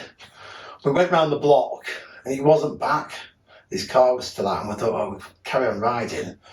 And unknown to us, he'd sent his wife out as a decoy. So he jumped up from behind the wall. The man, and he went, "Oi!" I went, "Oh shit!" Went to pedal away, chain snapped. My chain snapped. I went over the bars. He came over to me, rolled me over, and had one of them. I gave you a punch. Gave me a punch in the head, and I was like, I just had to take it. And so from then on, if we were riding, we'd still ride the bench, even though it had a punch in the head. But my mate Steve go, "Oh, watch out, hard dad's coming back." Because he was someone's dad and he was pretty hard. And that's how it came about. Yeah, so when the first thing we ever made was, I used to make pegs on my dad's lathe. Okay. Stainless steel. 6 inch. Why not? 6 inch. I may not do anything for 6 inches these days, but 6 inches. And we used to make thick, I used to drill the stainless bar to make the peg, and we keep the end cap thick, 10mm thick, so they never bend. Yeah. And so when I first started making pegs, they were just called hard dad pegs. It wasn't just made them for you and the crew. Yeah, it wasn't a plan to. Let's do anything. It was just hard dad pegs. Well. Yeah, so it was quite just cool that we had a product. Yeah, of course, that we'd made, and that was better than something you could buy. Yeah. If not, they were a bit clumsy because it was 6 inches long, but we later learned. Longer isn't. So then, longer isn't better in everything in life, John. Then pictures of you doing the early rails with 6 inch pegs. Yeah, they will have been. I'm gonna have to. There might be somewhere. I had them on Superfox on the bosses, like this wide going past. You know, you do yourself more harm than past you. Yeah, you do more harm than good. So that was that was the beginning of starting. I wouldn't call it a brand or anything. It's just something we did. But that was the name we gave it because we like this fella hard. Because that's the experience. That was the experience, yeah. Fucking brilliant. There was no real thought process to it. It was just, we'll do this. Yeah. Call it hard. That's how most of the good things have started, I think, in the past. Yeah, so we're on Hard Dad, yeah? Yeah, but before that, a Your little, first peg, go on. a little interlude for any of my northern friends watching that wonders what goes on down in this weird basement. They serve property. I don't know if he's showing off with it, spending a couple of quid, but that's Yorkshire tea. So, yeah, you know, they've sent me in to infiltrate the bicycle union headquarters. Northern tea and soya milk. Go figure. Lovely. Lovely. Yeah, Hard Dad. You're making your own 6-inch pegs. Yeah, but you know, we even, well, I say we, at this point, it was really me. I made some stems. All right. Handlebar stems. I can remember these, yeah. On but the earliest one was like a block. It was on a milling machine. I think I just wanted to make something that would last. What was it like a redneck, like a front load? No, we did them later. Okay. They were CNC to them. All right. They were later. The first one's like a block. It was basically just looks like that tea bag box with a little notch on it. What, it was a clamp on though, right? Yeah, and then I also made. We're still on 1-inch forks here. Okay. So I made an adapter that went from 1 inch to A head. All right. So the stem I made was A head size, was it 1 inch and an eighth? Inch and eighth, yeah. But the shaft was almost solid, so you wouldn't break it. Okay. And then I made my wedge as well, out of stainless steel. Oh, so you made a stem to go into them forks? That went into shaft to go the in. shaft that went in that couldn't break. Wow. And they didn't break, but it was heavy. Yeah. But no one cared then, because you were sort of proud of a heavy bag. Yeah. It's like a badge of honour, Well, wasn't the it? main thing was it not breaking, not Yeah. anything else was just like, yeah. So we made I made 2 or 3 of them on a milling machine and gave them to friends, and they were the first Hard Dad stem. Okay. It was ugly. Did it have the HDP in it? No, that didn't. It was scratched in on paint. We sprayed it black and scratched it in. Okay. It was just like ghetto style. Yeah. I've still got it. I've still got one. Oh, send us a picture. Yeah, I've still got one. It's in my shed. It's shagged, but it's still there. You'd still use it if you wanted to, but it's big. You're not ugly. painting a pretty picture of this stem. Yeah. Basically that. It doesn't say Yorkshire on it. It says Hard Dad on it. So but that was. But like going back to earlier, it's being creative, isn't it? BMX. Yeah. And DIY. Wanting to Like make something. you've done it right throughout your life, Yeah. haven't you? You don't want someone else doing it for you. Yeah.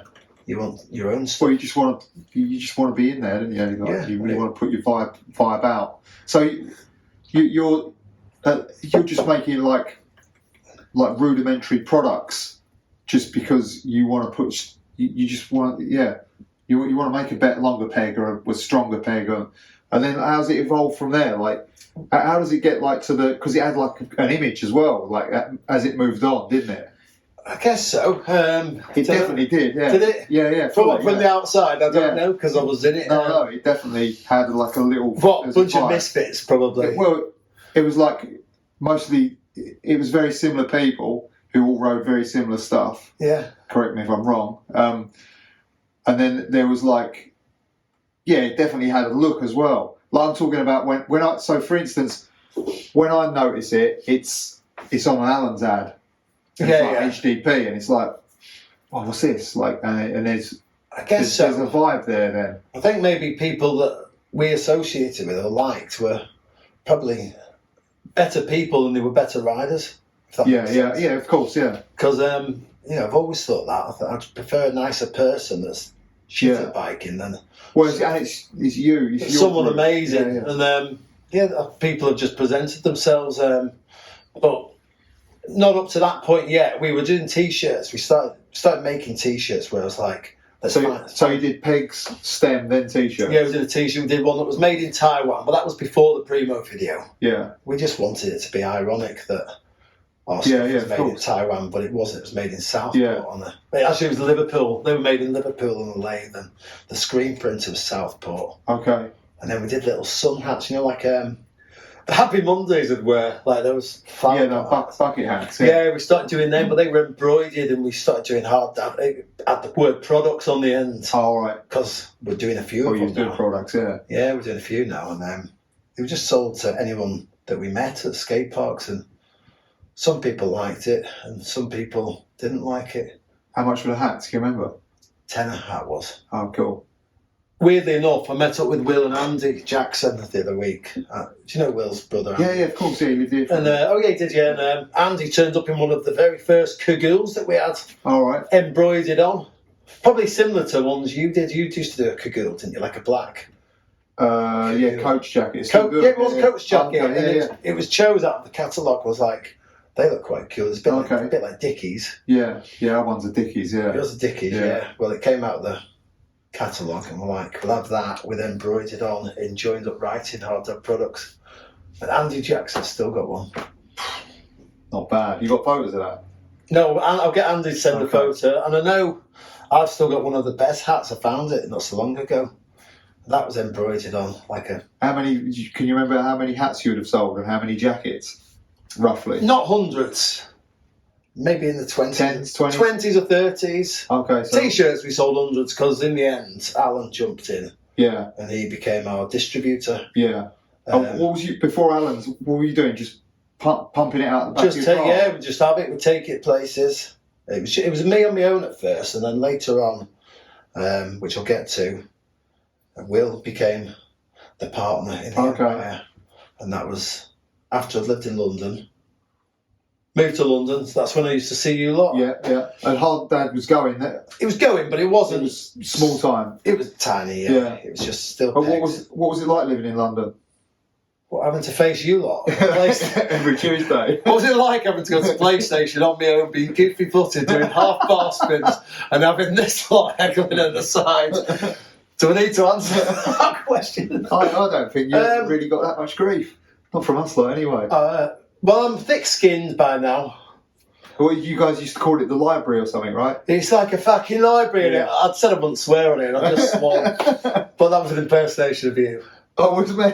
It's like a fucking library. What did I say? What was I saying was a library? PlayStation? Yeah, because I don't think people were cheering on enough, and I didn't think that was your thing. That sounds like my sort of that statement, yeah. I didn't think clapping and cheering would be your thing. I like people who get involved with a vibe. Yeah, well, we're good at heckling. We can give shit, and we give shit when it's due. It was good, but actually living in London was great. I used to go to PlayStation every Tuesday. I'd always see you lot. Obviously, you'd always get a fleeting glance of Jerry Galley. Yeah. Which, for anyone that never got to see it, that's just something else, isn't it? Yeah. Seeing it, witnessing it firsthand, and it was good. It was good, but I never really got to know you lot. I knew James Hitchcox really well. I became really pally with James, but James is probably more similar to me, as in he dicks around a lot, doesn't he? And I'm not saying he's a clown. I'm not saying I'm a clown, but did you used to go ride over Harrow? Yeah, rode Harrow quite a bit. Okay, because I never used to see, other than PlayStation, I never used to see you anywhere else. Well, weekends, every weekend I'd leave London. Oh, okay, well, that explains. I didn't really have many friends. Boo-hoo. Where was you? You were somewhere like Willesden or somewhere. Harlesden, that's it, yeah. Harlem. I remember you telling me when you was here. My mate wrote me a letter and addressed it to Harlem. Still got there? Yeah, postman had to deliver it with Harlem on the letter. And how long was you here for? 2 years. 2 years, huh? Yeah. Yeah, so I got a job working for an artist, like a fairly famous artist, and he still is fairly famous. Who's that? Oh, excuse me. He's called Danny Lane, and he does like steel and glass sculpture. So it's sort of on engineering versus art, I suppose. All right. But it suited me because it was creative. It was good. I got to travel the world a bit, installing sculptures and stuff. Oh, cool, man. Yeah, I mean, he was high end back then and still is now. You know, if you bought a sculpture, it'd be 450 grand back then. Oh, right, yeah. So real deal, yeah. Yeah, and you know, we got to go out and places like Singapore and installing steel and glass in posh hotels. Oh, amazing. Yeah, so it was a good job. Yeah, that sounds good, yeah. It was a really good job. But London, I'm here now, I'm working here now. London isn't for me. It's too busy. Weekends I used to go to Brighton and just ride Brighton. All right. The level. Yeah. And street. Brighton Did you used to meet up with certain people down there? Or? used to know a dude called Julian. Do you know him? No, I don't think so. He was never well known, but he was a really good street rider. In fact, we put him on the hardtag team, or I put him on the hardtag team. He was just a total unknown. Yeah. I can't even remember his surname, but he was pretty good at street. Like Wow. he could 180 a rail. Yeah. You know, like over. Yeah, over the rail. Yeah.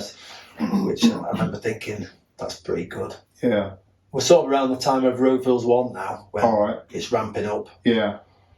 And Alan's gets involved. Alan got involved a few years after. So at the end. How did that sort of come about? Well, when I finished in London, I remember just I'd had enough of living here. I wasn't really going anywhere. Yeah. So I went home, 2000. And that was about the time I met Will. Okay. Will Jackson. Famous Will Jackson. You've met him, I've hit him, we all hate him. He's a professor now. Yeah, okay. Professor Jackson. Yeah. And I only met Will by chance. We had these trails called Rail-X in Southport, which were, your lot probably won't call them trails, but we did. They were mud jumps to most people, but they were doubles. Yeah. The riding scene. And it was good. It was a wicked scene then. Like 2000, the scene's growing. There's a lot of newer people coming into it. And Will turned up on his moped, frame tied to his back, wheels between his legs. All right. On a scooter at 16 years of age. And he didn't blow me away at first. Like, it might come as a surprise. He was just fairly timid, shy, but he obviously had potential. And I can remember, got pally with him, started riding with him a bit, and he didn't really do a great deal. I can remember the turning point. This is really weird. We went and rode Preston Street one night, and Rob Rich had come to town. Okay.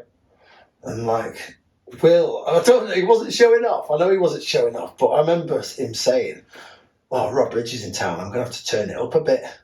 So he did a load of rails in the night. Yeah. Did some like ledges, and I picked a pretty big ledge and stuff because Rob was there. And he sort of just lifted a lid. How old was he? Like 17. And what year was this? 2000. Oh, really? Just about there. He might have just started driving by the end of that. He used to be on a scooter everywhere and have to build his bike up. Was he sponsored? No, not Okay, now. he wasn't. Okay. No, I mean, I'd say I took Will under my wing because he was young and I had knowledge by now. And I knew people, like obviously I had connections with Rob Ridge, and I'd go to Bridport quite a lot and ride. That'd be like a road trip 2 or 3 times a year, Bridport. Every year, the same road trip. Bridport, Plymouth, just because. Yeah, well, because that's what you want to do. Yeah, and you got to witness Rob Ridge. Yeah. Which was something Which else. is, still is, isn't it? Still is something else, yeah. The anodised Hulk, we used to call it. Everything was anodised blue, and you get to witness the Ridge Rage as well. Yeah. And then we're going to ride street in Plymouth, and then Will had come with us. And then not long after that, I think he passed his test, and he'd bring some of his mates who were also a lot younger than me. So, it was just... But he advanced pretty quick. Once he lifted the lid on a couple of rails, he seriously ramped up. Interesting. But he has so much bike control and watch like forever. Like even back in the early videos that I watched him ride, you could tell he's... Yeah, and for me as well, for my journey, I was petering out around that time. Because everywhere I go, we go, Norm, there's a rail. Oh, you can do that, there's a rail for you. And you get sick of just being volunteered for rails, because there is more to riding than just... Well, it changed for you as well, didn't it? You didn't just carry on doing that stuff. You moved on to other shit, I'd say, anyway. I think I did, yeah. You progressed into doing way different other stuff. I'd like to think so. But, I'd say so. But meeting Will, it was like, he'd be doing all the rails. Yeah. And Pressure was off. And but then there came a point where I'm like, I've got to step up, because not that I care how good I am or how good he is, but I was getting left behind. You want to keep up, yeah. And it was good for me having someone that really pushed you in the right way. And our scene the Preston scene became wicked. Preston Southport scene. It just became like really strong. Who was that? Who were riders? You, Will? That's it, just me and Will. That's the same, yeah? No, we had a skate park called The Grind. You'll have never gone there. It was a dump. Indoor.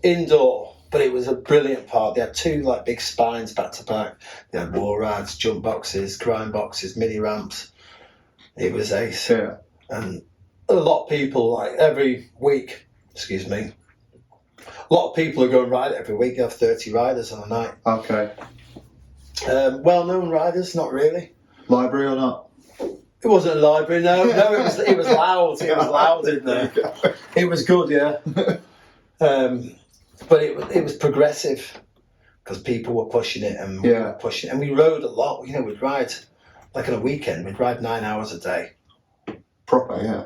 We ride street all day, come in knackered, and then go ride the last hour at the skate park. No way. Because we were, I guess... Whose skate park was it? Just a woman owned the skate park. It was once called In Your Face. Oh, yeah? In Your Face. And they had a cafe in there that was called In Your Gob. I mean, if there was ever a lovely dining experience, it was going to be In Your Gob. Of course.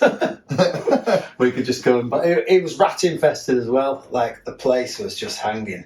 But we loved it. And I've got so many video clips and photos from that place.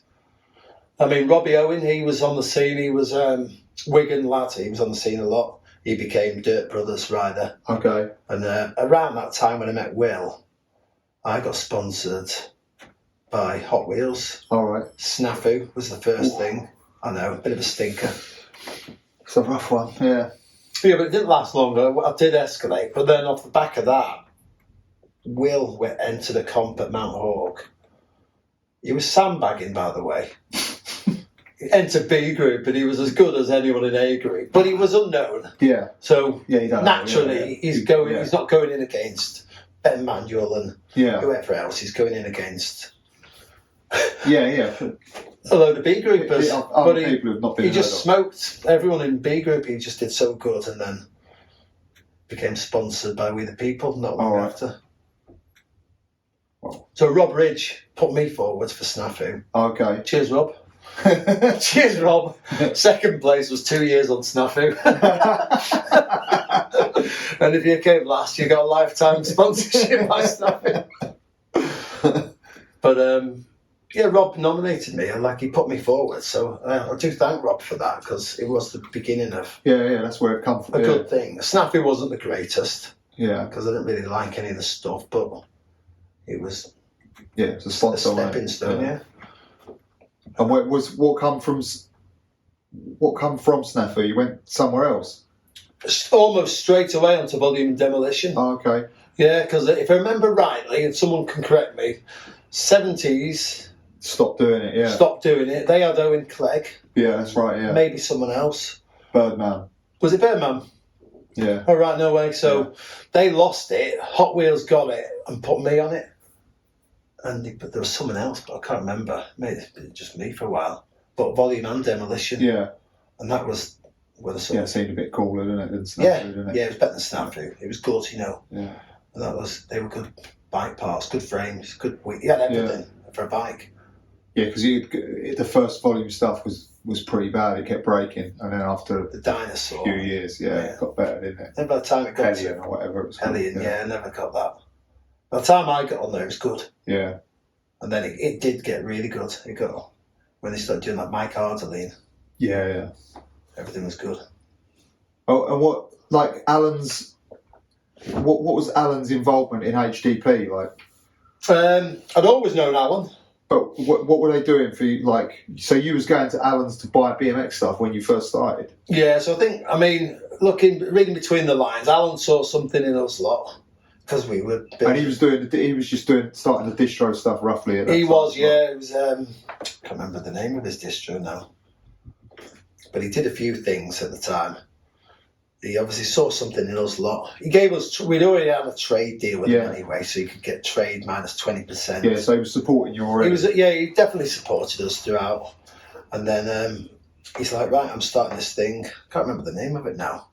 He had a distro. He's probably still got the same name. Maybe still got. Yeah, it wasn't Alan's. It was something else. But he did Dirt Brothers. Yeah, I remember that. So Robbie Owen was Dirt Brothers. He did Hard Dad. He did a few other bits and pieces, smaller brands. Yeah. And then basically he took a cut and then he sold it onto shops and they obviously marked it up. Yeah. It meant we made virtually nothing money-wise. So your name got out there. But the brand was out there and yeah. we got to see our stuff in places. And when we came to do videos and stuff, when we started making videos, they were distributed everywhere rather than just the Northwest. So we did need him and we didn't need him. And where was the products being made? Locally, everything in okay. Southport, yeah. Okay, oh wow. Yeah. And you had, what do you have, stems, pegs, T-shirts. We did chains. Hats, chains, yeah? We did chains. We had the best chains you could get. It was actually a machine chain and we used to buy it in a massive roll. Okay. And Will would have to sit there all night doing the lengths, cutting them to length. But I can't remember the name of them. It was from an engineering company in Blackburn. Okay. It was an English-made chain? Yeah, they were brilliant. They were brilliant. They never broke. You could do chain grinds on it. Did you do sprockets as well? No, we've never done a sprocket. We should do a sprocket. What else did you do? Hard products, that was about it. Videos. We did hoodies, T-shirts, wife beaters. Okay. Got to have a wife beater. And what was the first video called? First video was called Gaffles of the Great. It's catchy, yeah? We used to call the gaffle was like a prank. So a bit like Jackass before Jackass. Oh, someone got gaffled. I think it sounds all right. Gaffled him. And when we made a video, there was no thought process. I have to... Yeah. Some of the riding's all right on it. There was no thought process. We didn't think, let's do a section with an ender. It's like, that's what it was like, yeah. Let's film everything and stick it on to music. Throw it in there, whatever's, And part of the charm, I suppose, was having music you liked on it. Yeah. Probably was for you making videos. Yeah, totally, yeah. I mean, I'd say your videos were a bit more advanced than ours. You look like you busted arse for your videos, and there was a formula. It was a formula, but it was pretty much the same. We just rode. We didn't I'm going to do this until you had what you thought was enough. Just filmed it for a long time. We eventually got to a point by the time we'd done the third video. So the first one was called Gaffles of the Great. It's basically like riding, then you'd egg someone in between, then a bit more riding, then there'd be an explosion like a bean tin in a fire or something, and then so on. A couple of girls snogging or something shit. Like stuff we thought was classic cool. 90s, early 2000s BMX video. Yeah, just stuff. We had a video camera everywhere we went. Yeah, same, yeah. Nightclub, video camera. Bloody party, video camera. Riding, video camera. And who was in the first videos? Was it the same people in all of them? Roughly? First one had a lot of cameos from all kinds. Grot bags in the first one. Okay. People I just met at skate parks. Hitchcox was in it a lot. Don't think any of your lot was. Actually, maybe Martin Almy might be on one of them. Okay. I think Martin Almy. Filmed some stuff at Uxbridge Mini Ramp. All right, yeah. I've definitely met Martin Almy there. Scott Malyon's in it. Cool. Some early Scott at Gravesend. Yeah, I know it, yeah. I think he's blasting out doing like a ninja plant on a wall. Yeah, next to, out of the mini ramp. And Rob Richard filmed that. Rob had gone to do some filming with Scott, weirdly enough. It's a bizarre combo, isn't it? Yeah. I'm sure Scott likes Rob. He still does, I think. Yeah, of course he does. Yeah. So just anyone was in that. Second one was what we called a team video. That was called... My mate said, well, that was rubbish, that video. What are you going to call your next one, Litter? Yeah, why not? So, again, there was no real thought process. My mate went, that was rubbish, let's call the next one Litter. No way. So the next one was called Litter, and the cover was a picture of a bin. But I guess I remember that either. Was these all pumped out through Alans, or did you do the first one? No, the third one was. Okay. By the time we'd done the third one, it was called Flying Blind. Okay. A quote from Flash Gordon. All right. Flying blind on a rocket cycle. And I think we just liked that quote, so that became the video name. All right. But, a lot of your riding was flying blind. You're just sending it. Yeah. And we really, I'd say we did put our heart and soul into that. We filmed what we considered bangers, stuff that was dangerous. We had What year was this? Like 2002? 2001. Okay. Yeah.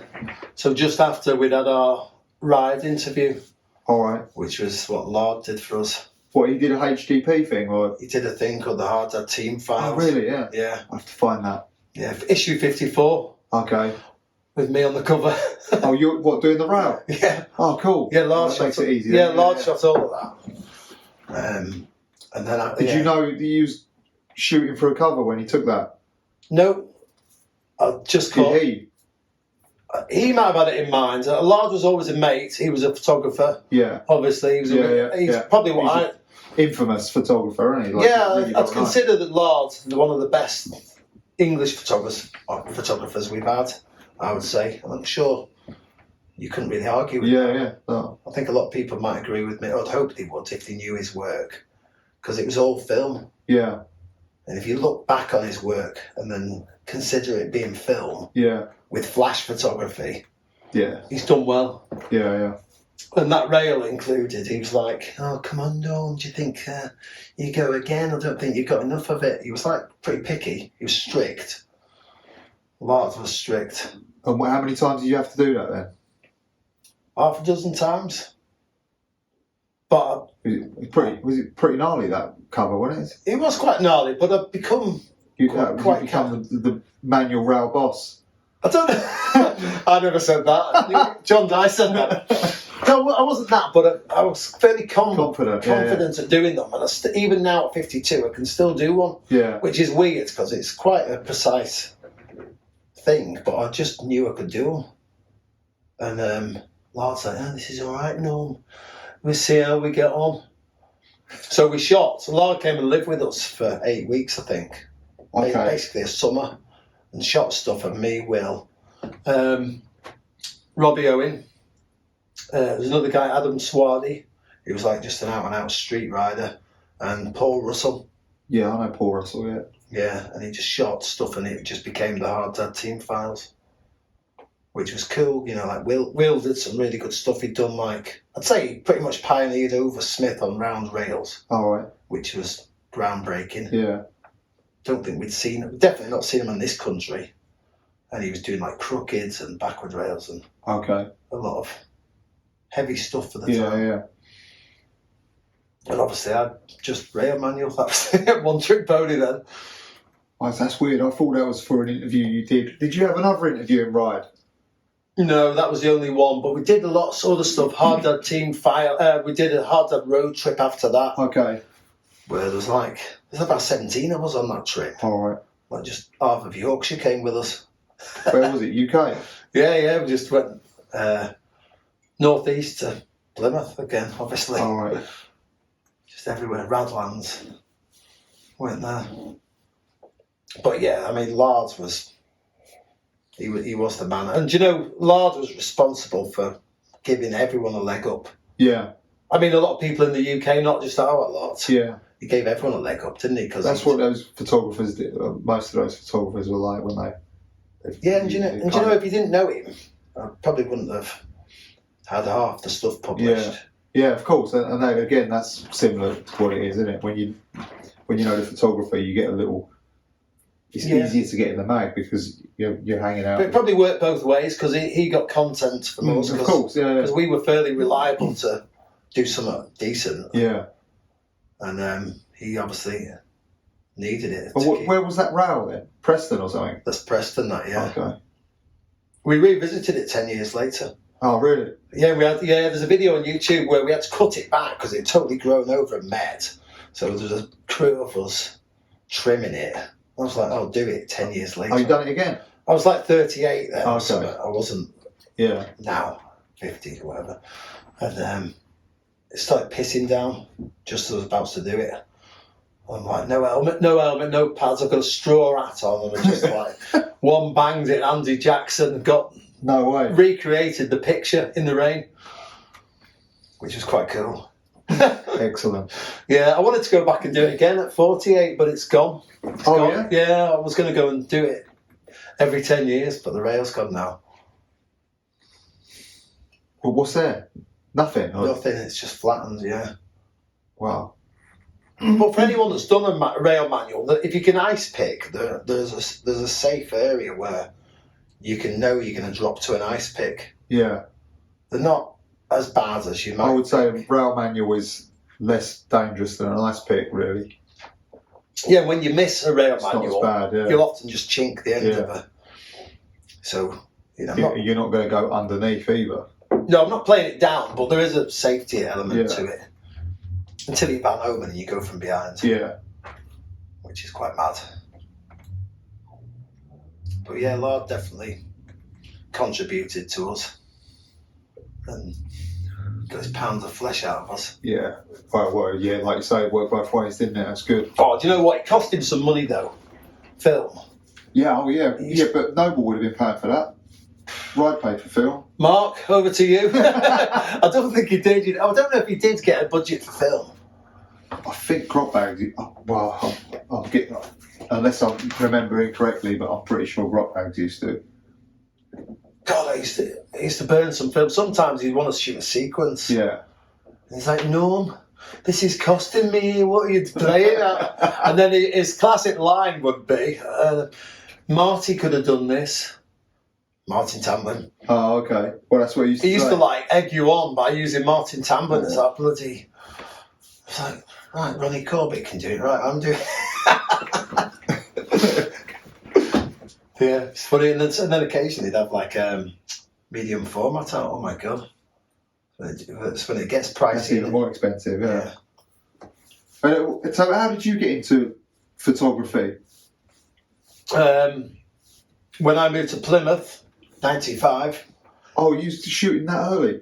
The first thing I bought with me student loan was a film camera. Oh, okay. Yeah, I mean we'd always had compact cameras from day one of riding. Yeah. I sent you a picture of a bar hop the other day. That's like the first week of riding that. Oh, yeah, that's right, yeah. And we just snap with a compact film camera. And then I moved to Plymouth and I'm like, I need to get a camera. Didn't really know. Specifically for riding? Yeah. I just wanted to. I've got photos and everything from the beginning, really. Yeah. Because of that. And that's pretty fucking good, isn't it? And right up to now, still, still doing it. Obviously digital now, but just learnt it. But obviously, same way as you, hundreds of bad films. Yeah. God knows how many crap photos I've taken. Yeah. Thousands. And when did it become like a thing where you was contributing to ride? Like, how did that come about? How did it? You've got me there. It might be the first question you stumped me on. I think maybe I'd gone to cover a jam. Okay. Somewhere, and I took a photo that was used, a photo, and Mark's like, "Oh yeah, you're going to use that." And then obviously they were pretty picky rides. You had to get good before they'd use you consistently. But I carried on and carried on. I'd say it was when I learned proper photography is when he started to use me more regular, and that was around digital. Yeah. Because I'd shortcut it really. I had so many failures of film.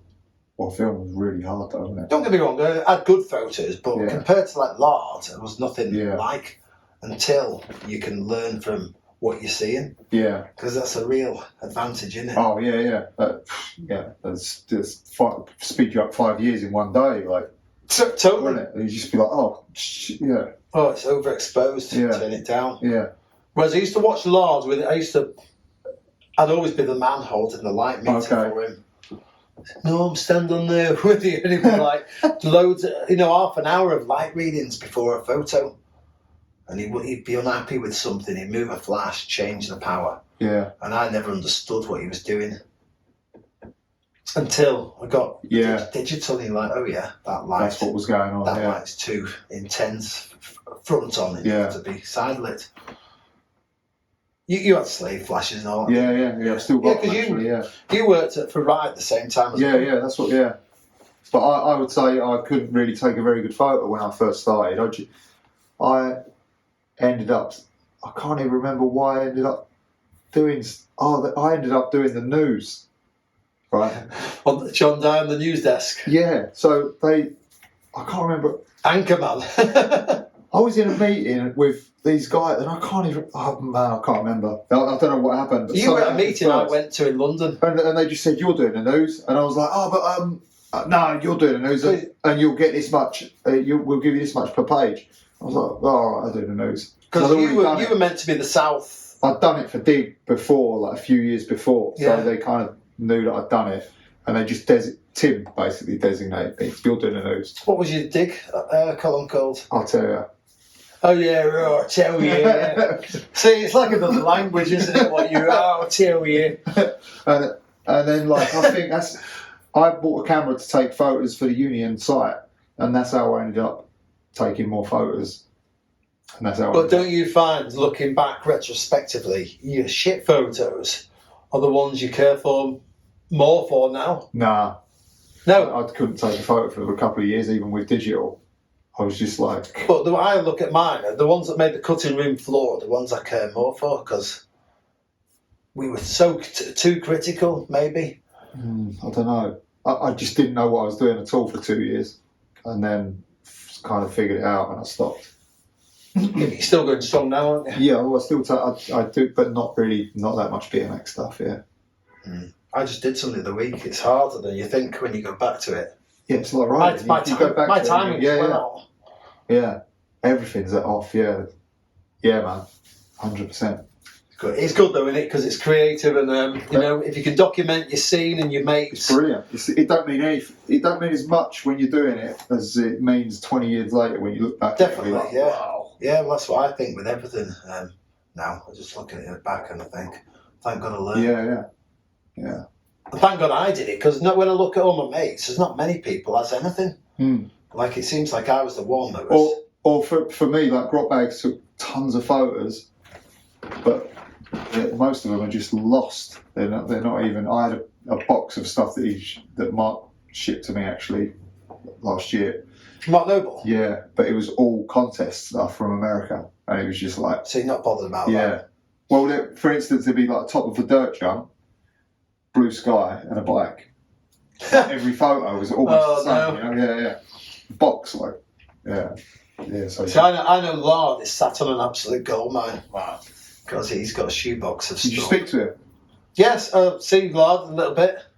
It's time for the book then, isn't it? Surely. Like... Well, he wanted to. I wanted some photos of him for the exhibition that we did, and he wouldn't release them because he wants to do a book. So there's hope. Yeah, it will happen one day. That's good. That's good to hear, isn't it? Yeah, it's good. And what about riding trends? You seem to quite enjoy mocking some of the riding trends. I seem to remember back in the day. Which ones? I don't know, because I wasn't around you that much, but I remember stories of other people saying it. What? There was like a saying of... What, it's like a library, not that one? No, like the actual riding, like the riding, like... Well, there was like something like keep it stiff, or like... What was the... There was stiff as the new loose. That's it, yeah. Stiff as the new loose. Stiff as the new loose, yeah. So that was one. There was like... I just remember there was a few bouncing around. Stiff as the... Well, that was just basically self-deprivation. Oh, really? We considered us... I say we, I'm bracketing everyone with me here. You're making a gang. Yeah, we're all stiff in one way. Okay. I think we were just mocking stiff riding. Okay.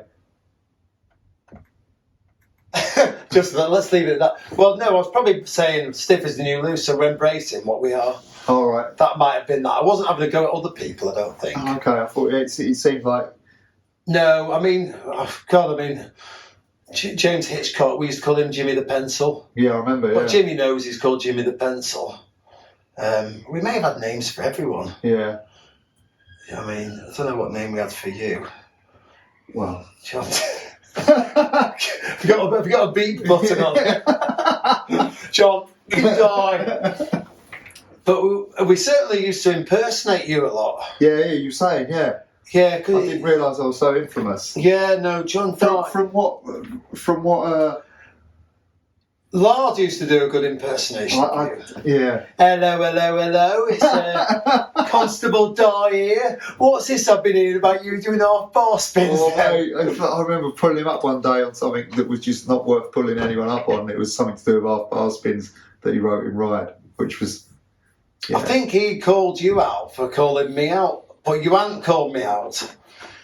He was just saying it from your perspective. Yeah, no, what he said was wasn't even really it was nothing. Because we considered you lot like the police. Yeah, well, we was, and we still are. Well, I am anyway. Quite strict. I'm still having the police. I'll take that title. Nino, what was that? It was a half-bar spin. Bloody hell, get over here, you're lynched. But no, there's definitely a need for the police now in BMX. But yeah, well, there totally is now. I mean, there totally was then actually, because bullshit was tolerated too much, wasn't it? And certain people. I mean, I'm not going to go into a load of names, but certain people went swaggered around like they owned the place. Yeah. And I think it's good that somebody values something enough to go, nah, challenge them. Yeah, this is not how it. Because no one's challenged anymore. Are they? No, that's it. Yeah, because there's no real platform for you had the mag or you had this mag, and they both said similar stuff. But now it's not as commonplace, is it? You're doing this, and what are you going to do? Read all the comments? Yeah, and if you called someone out on a comment and said no, they just delete you and block you. Yeah, and it's not as legit as it being it's in print in association with all this cool shit. Like, how can you? It's definitely. It's more solid, isn't it? It's more. You've got to pay more attention to this. If you want to get in this. You've got to do it right. I think that's cool. Know your role. Yeah, exactly. I like that. Yeah. But yeah. I can remember. I don't think I ever had an issue with half-bar spins, funnily enough. Maybe I did. But do you like them now? Yeah, I think they're fine. Yeah, fine. Yeah. Not great. I wouldn't want to do one. Why? Well, maybe I would, but I wouldn't want to do one with any risk to it. I love a half-bar spin. Only if you do a half-bar spin out. Bollicker, Brian Foster, into the trails, through the rhythm. Yeah, that's cool, yeah. Or, for instance, I saw Jason N's clip today and I actually commented on it, that is a move, and it was half bar spin into a toothpick, half bar spin out, and I was like... What, an old clip? Or Yeah. He did the trick, I always wanted to do it, I never could, I couldn't get my head around it. It's on a spine, it's an over toothpick 360, but you swap your hands when they get crossed up. Yeah. Dave Asata might have done them as well. Is it a Canadian thing? I'm not sure. But yeah, that trick I always wanted to. It's never going to happen now. I'm too late in the game. But that is a trick. Well, you got a front brake still. He didn't do it with the front brake. Well, he did it with a foot. Yeah. No, he just over tooth. But you. Straight tooth. I thought you meant a 360 one. No, the 360 over the spine, but you're over tooth. Yeah, but you're on the peg. Yeah. Okay. Sorry, yeah. And as you get to the cross-up point, you're on the tooth. Of then course, you just switch your hands. Yeah. That was a move. Yeah. It's a wicked move. I love a half-bar spin. I can do fulls. That's the thing. I can do a full, but everyone does a full. You still do a full? If I want to, yeah. I don't do them very often, but I can do a bar spin there. I could probably do a bar spin jump if I wanted. I like a half. I like a half though. Come on, it's less common, isn't it? It's yeah. I mean, I'd say I'd do half a tail whip, but that is me trying to do a full tail whip. What about half bar spin into manual and half bar spin out? Done it. It was on an edit on a quarter. I did it on a quarter, halved out. It's pretty good, isn't it? Yeah. I like them all. I used to like Derek Gerrard. I used to throw a half in. Yeah. In fact, he kept it alive. Yeah, and I remember reading a thing. Crandall had paid for him to enter a massive contest. And he was pissed off because all he did was a half bar. I thought, you're pissed off at that, Crandall. You should be proud of that guy. Enter a contest and do that. It's great. Brilliant. No, but I don't think I've ripped anyone's styles. I mean, I'm not really one to talk, am I? I just thought that I don't know, maybe just because from the other side it looked different. It almost looked like, you guys are trying to be... Like, it was almost like, I thought it was like sort of the T1 sort of looking dudes. You guys are trying too hard to be like cool or like loose or whatever. But that was just my interpretation. Yeah, I don't think any of us have ever really cared about much apart from riding. Yeah, we're definitely passionate about riding. Pretty nice, yeah. And I mean, we used to do impersonations of you a lot. And because I remember when I lived here, you used to call me Nawf. You probably still call me Nawf. Nawf. And I was like, and I can remember like we'd heard you doing it. We'd heard you doing it somewhere, and Will would go, "Yeah, Nawf." Right. So I became known as Nawf. And then one day we were filming in a skate park in Preston in the grind. Yeah. I was filming Will, and Will kept saying, "Yeah, in Nawf, get this. Nawf, get this." And when I was leaving the skate park, this kid said, "Bye, Norm." I was like, "Who's Norm?" And Will's like, "Yeah, Norm." So then I became known as Norm, and then some people started calling me Norman John. Then it became Norman, and then some other people call me Normal John, as in simple. So in a roundabout way, you're responsible for North. I don't even think that was me. You did in another thing, and I definitely know this 100%. You were at the Boneyard one day. Yeah. When we happened to be there. Okay. And I was filming my mate do a manual. Out the hip. Do you remember behind the back? Yeah, I remember. Yeah. Into that other bit. And when we played it back, I filmed it from two angles. Yeah. And you were there. You went, "Do it." You shouted, "Do it." And then because I'd edited 2 clips, we had the other "Do it," and you went, "Do it, do it." So our saying became, "If you can do it, do it." You bastards. You'd only said it as in a passing comment, but because there was a southerner going, "Do it, do it," it became our thing, and still is to this day. Brilliant. If you can do it, do it. Fucking motherfuckers. Well, you've got to have a bit of shit. Yeah, it's good. It's good to come back. But it was none of that's malicious. I know. It's all good. That's just picking up on your dialect and the twang you've got. Yeah, the Grange Hill, yeah. Grange Hill, yeah. All right. So whereabouts are we here? Did BMX stop appealing to you, or, as I know now, it was more the injuries, right? Or no, because the injuries are really recent. When did you sort of phase out of? You seem to like lose interest for a bit, or did you not? You just maybe children. Before children, maybe I'd say the end of Ride magazine. Okay. Not just because I worked for them. Yeah. But I was sort of pushed out of my role. My role? No, your role. I was pushed out of my role anyway with Beddoes. I don't know if you know about any of that shit. No. Beddoes came in as editor. I remember that. I was gone before that, yeah. Cut all my pages down. I was a contributor, 8 pages a month. He cut me out. He basically pushed me out. Okay. We didn't. I'd say we fell out of it. We didn't even fall out. We just never spoke again. It was not even a fallout. I just thought, done with that. Yeah. Every idea I put forward, he'd poo-poo. Shot down. Shot down. I just thought, I'm done with that. Then print ended. Obviously moved to Devon. Still riding a lot, but just not with the same. Same getting older, maybe. Yeah. And I didn't have my old crew around me, and I say that's really important to have your mates. Yeah. I've only just realised it recently in the last few months that riding with Will and that again, and Andy Jackson, and even friends, just other friends up north. Yeah. I realised there's such a tight crew that they all want you to succeed. Yeah. In riding, whether it's a small victory or something you've done before. Yeah. They all want you to succeed, and I miss that. I don't have that same thing in Devon. Okay. So I guess. But it seemed like just recent you've got back on the.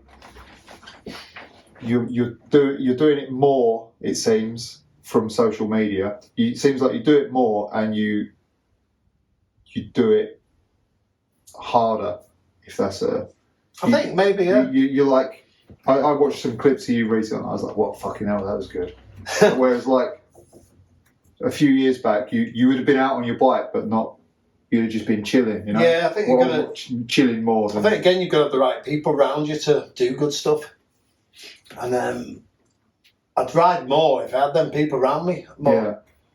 Yeah. Listen, there's good lads in Devon. There's great lads. I've got some ace mates, but they're not the people that you've had formative years with. I've just had so many years, like road trips with them lot over the years. You just know each other inside out. Yeah. You never fall out.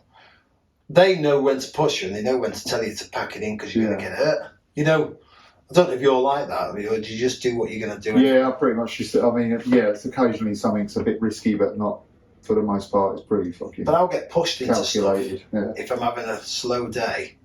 It's like, come on. Yeah, but that makes the day, that makes or breaks the day, doesn't it? It does make or break a day, and it did break a day for me recently. But most of the time, they know what your limits are, and they're like, just leave that. You're going to get hurt, or come on, step up. Yeah. You know, I rode the other week with Will, and he was killing a sub rail. It was a fairly decent sized one, and I was straight back from an injury, a pretty bad injury. I didn't really want to do anything. He's like, you can do it, just do it. Do it. He didn't use that voice. He missed the trick. And he knows you can do it. I know I can do it, but sometimes you need someone just to tell you, have it. And I crashed one, and I was all right. He's like, go on, you've got it, this one. And I did it. And I think that's important. Not to everyone, but to some people, you need support, don't you? Yeah. Yeah. Sort of like, it's just a bit of confidence. And because when I ride on my own in Devon, there's no incentive to do out mad. Yeah. Because I'm at a bowl on my own, concrete bowl. Is there other people? When do you go riding? Is there people there, like on scooters or skateboards or something? Yeah, there's always someone that you don't want in your way. There's young people. Yeah. You need old people to ride with when you're old. I find so. I mean, the youngest rider is like someone like Johnny Devine, who's S&M's. Yeah, Johnny. 30. And he's in his 30s. Like, they're not kids, are they? But we've rode with him since he was like 12. 12-year-old kid, yeah. Which is pretty cool, isn't it? Yeah, it is, yeah. And a lot of the Southport riders, like Formby J, I don't know if you know that name, all them lot. Yeah, I know that name. Ryan Alcock, there's just a lot of them, Lewis Glover. I've rode with them since they were little children. Like, I used to run a youth group in Southport. There was just a BMX day. They had a little jump box, a little rail, and kids could come and use all this stuff and have a free pizza. Yeah. And I was like the coach, if you like. Oh, no way. Yeah, and it was wicked. And like, I've gone downhill with age, naturally, which I'm totally fine with, and they've all just rocketed up with their ability, and it's brilliant to see, isn't it? Yeah, of course, yeah. Yeah, the growth, yeah. And I don't want to sound arrogant, but they've told me that they've looked up to me and inspired them to do stuff. Yeah. When I was younger. Yeah, that's normal, isn't it? And that's nice, isn't it? Looking up, yeah.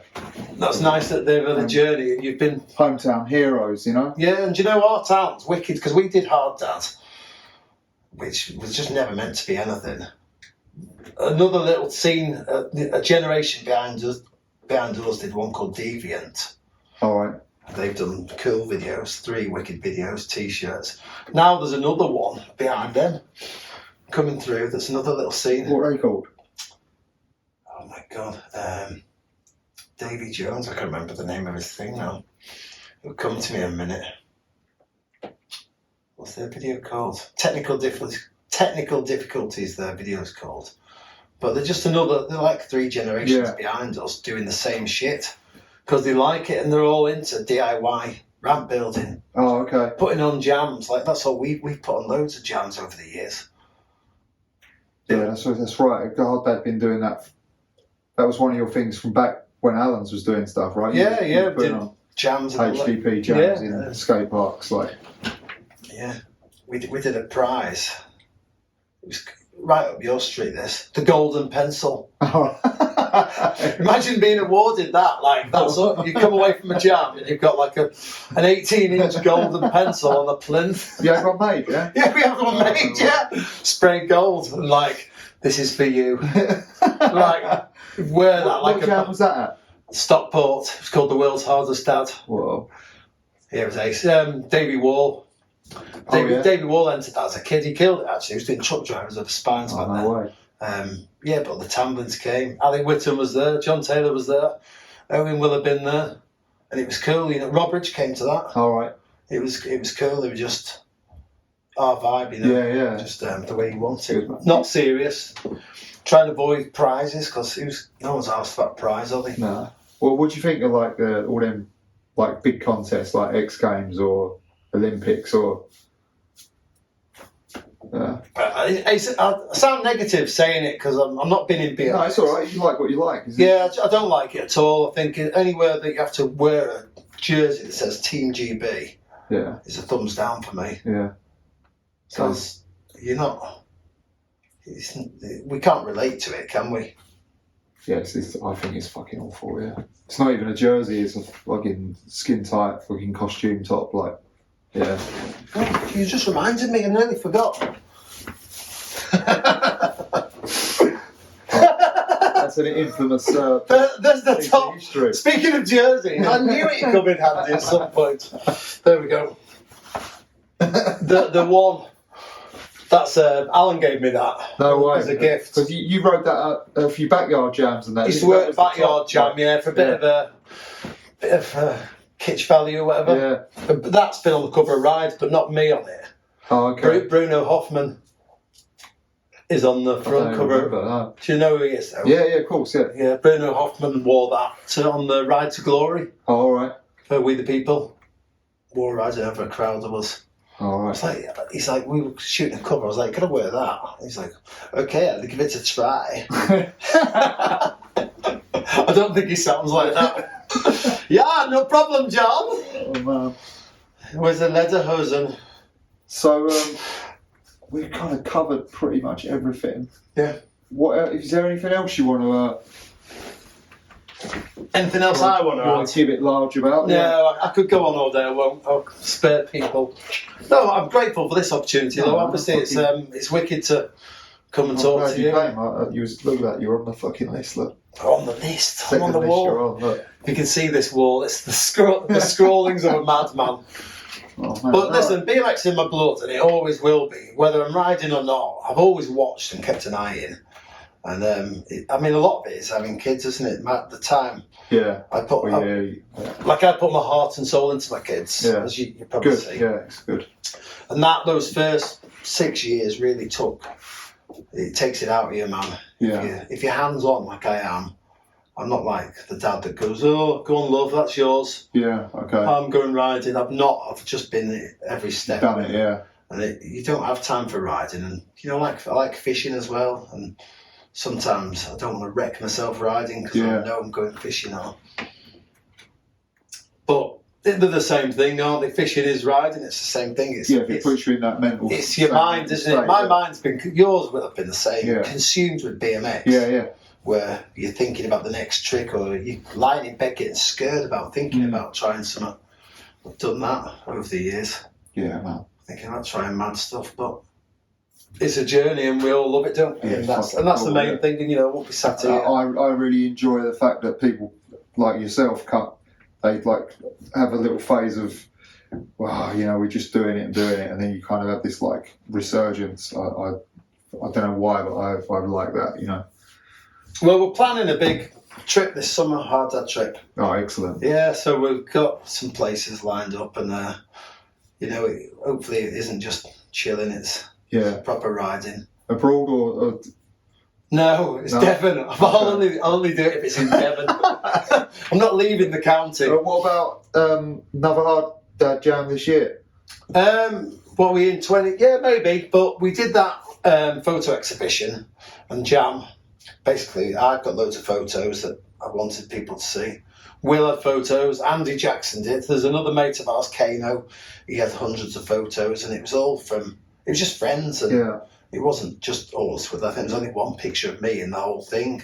It was just everyone else that's been around. Cool, though, right? Yeah, no, it's nice, isn't it, to share stuff and look at old pictures of BMX. And we wanted to do a jam where it's not just come and win something. No one's asked about winning a set of pedals. Yeah, and we wanted to have it so there's more of a reason to be in the room. So we put on pictures, all the old videos. Fucking hell, man. It was good. You know. I didn't actually know. You sent me a message. I didn't know there was like a photo thing. I just thought it was a jam. Yeah, we did hundreds. It cost us a fortune. It cost us money to do it because we had to have all the printing of photos mounted on. Yeah, but of course. It was well received, and everyone's like, we just got loads of nice. Have you still got them pictures mounted? Yeah, Will's got them all. Wow. Yeah, so there's scope to do it again sometime. That'd be cool, wouldn't it? But obviously, we don't want to burn out because it's when you're older. You're lucky to do one event a year, aren't you? Yeah, of course. Because everyone's calendars. Yeah. But, time's tight. Yeah, but photos are important to see them in the flesh than just on a phone, aren't they? Yeah, 100%. And I love it, yeah. I do love it. I love BMX and I love the people they are. Like, when you get with them, they're your family. Yeah, totally. Fucking middle of the week, fucking 10 at night. Chatting shit about bikes. Telling the story. If you can do it. Fucking do it, mate. Thanks for listening. We've got a Patreon page, so if you could show us any support, we'd be most grateful. The link's below. A lot of work goes into these shows, so anything you could do would be much appreciated. Thank you.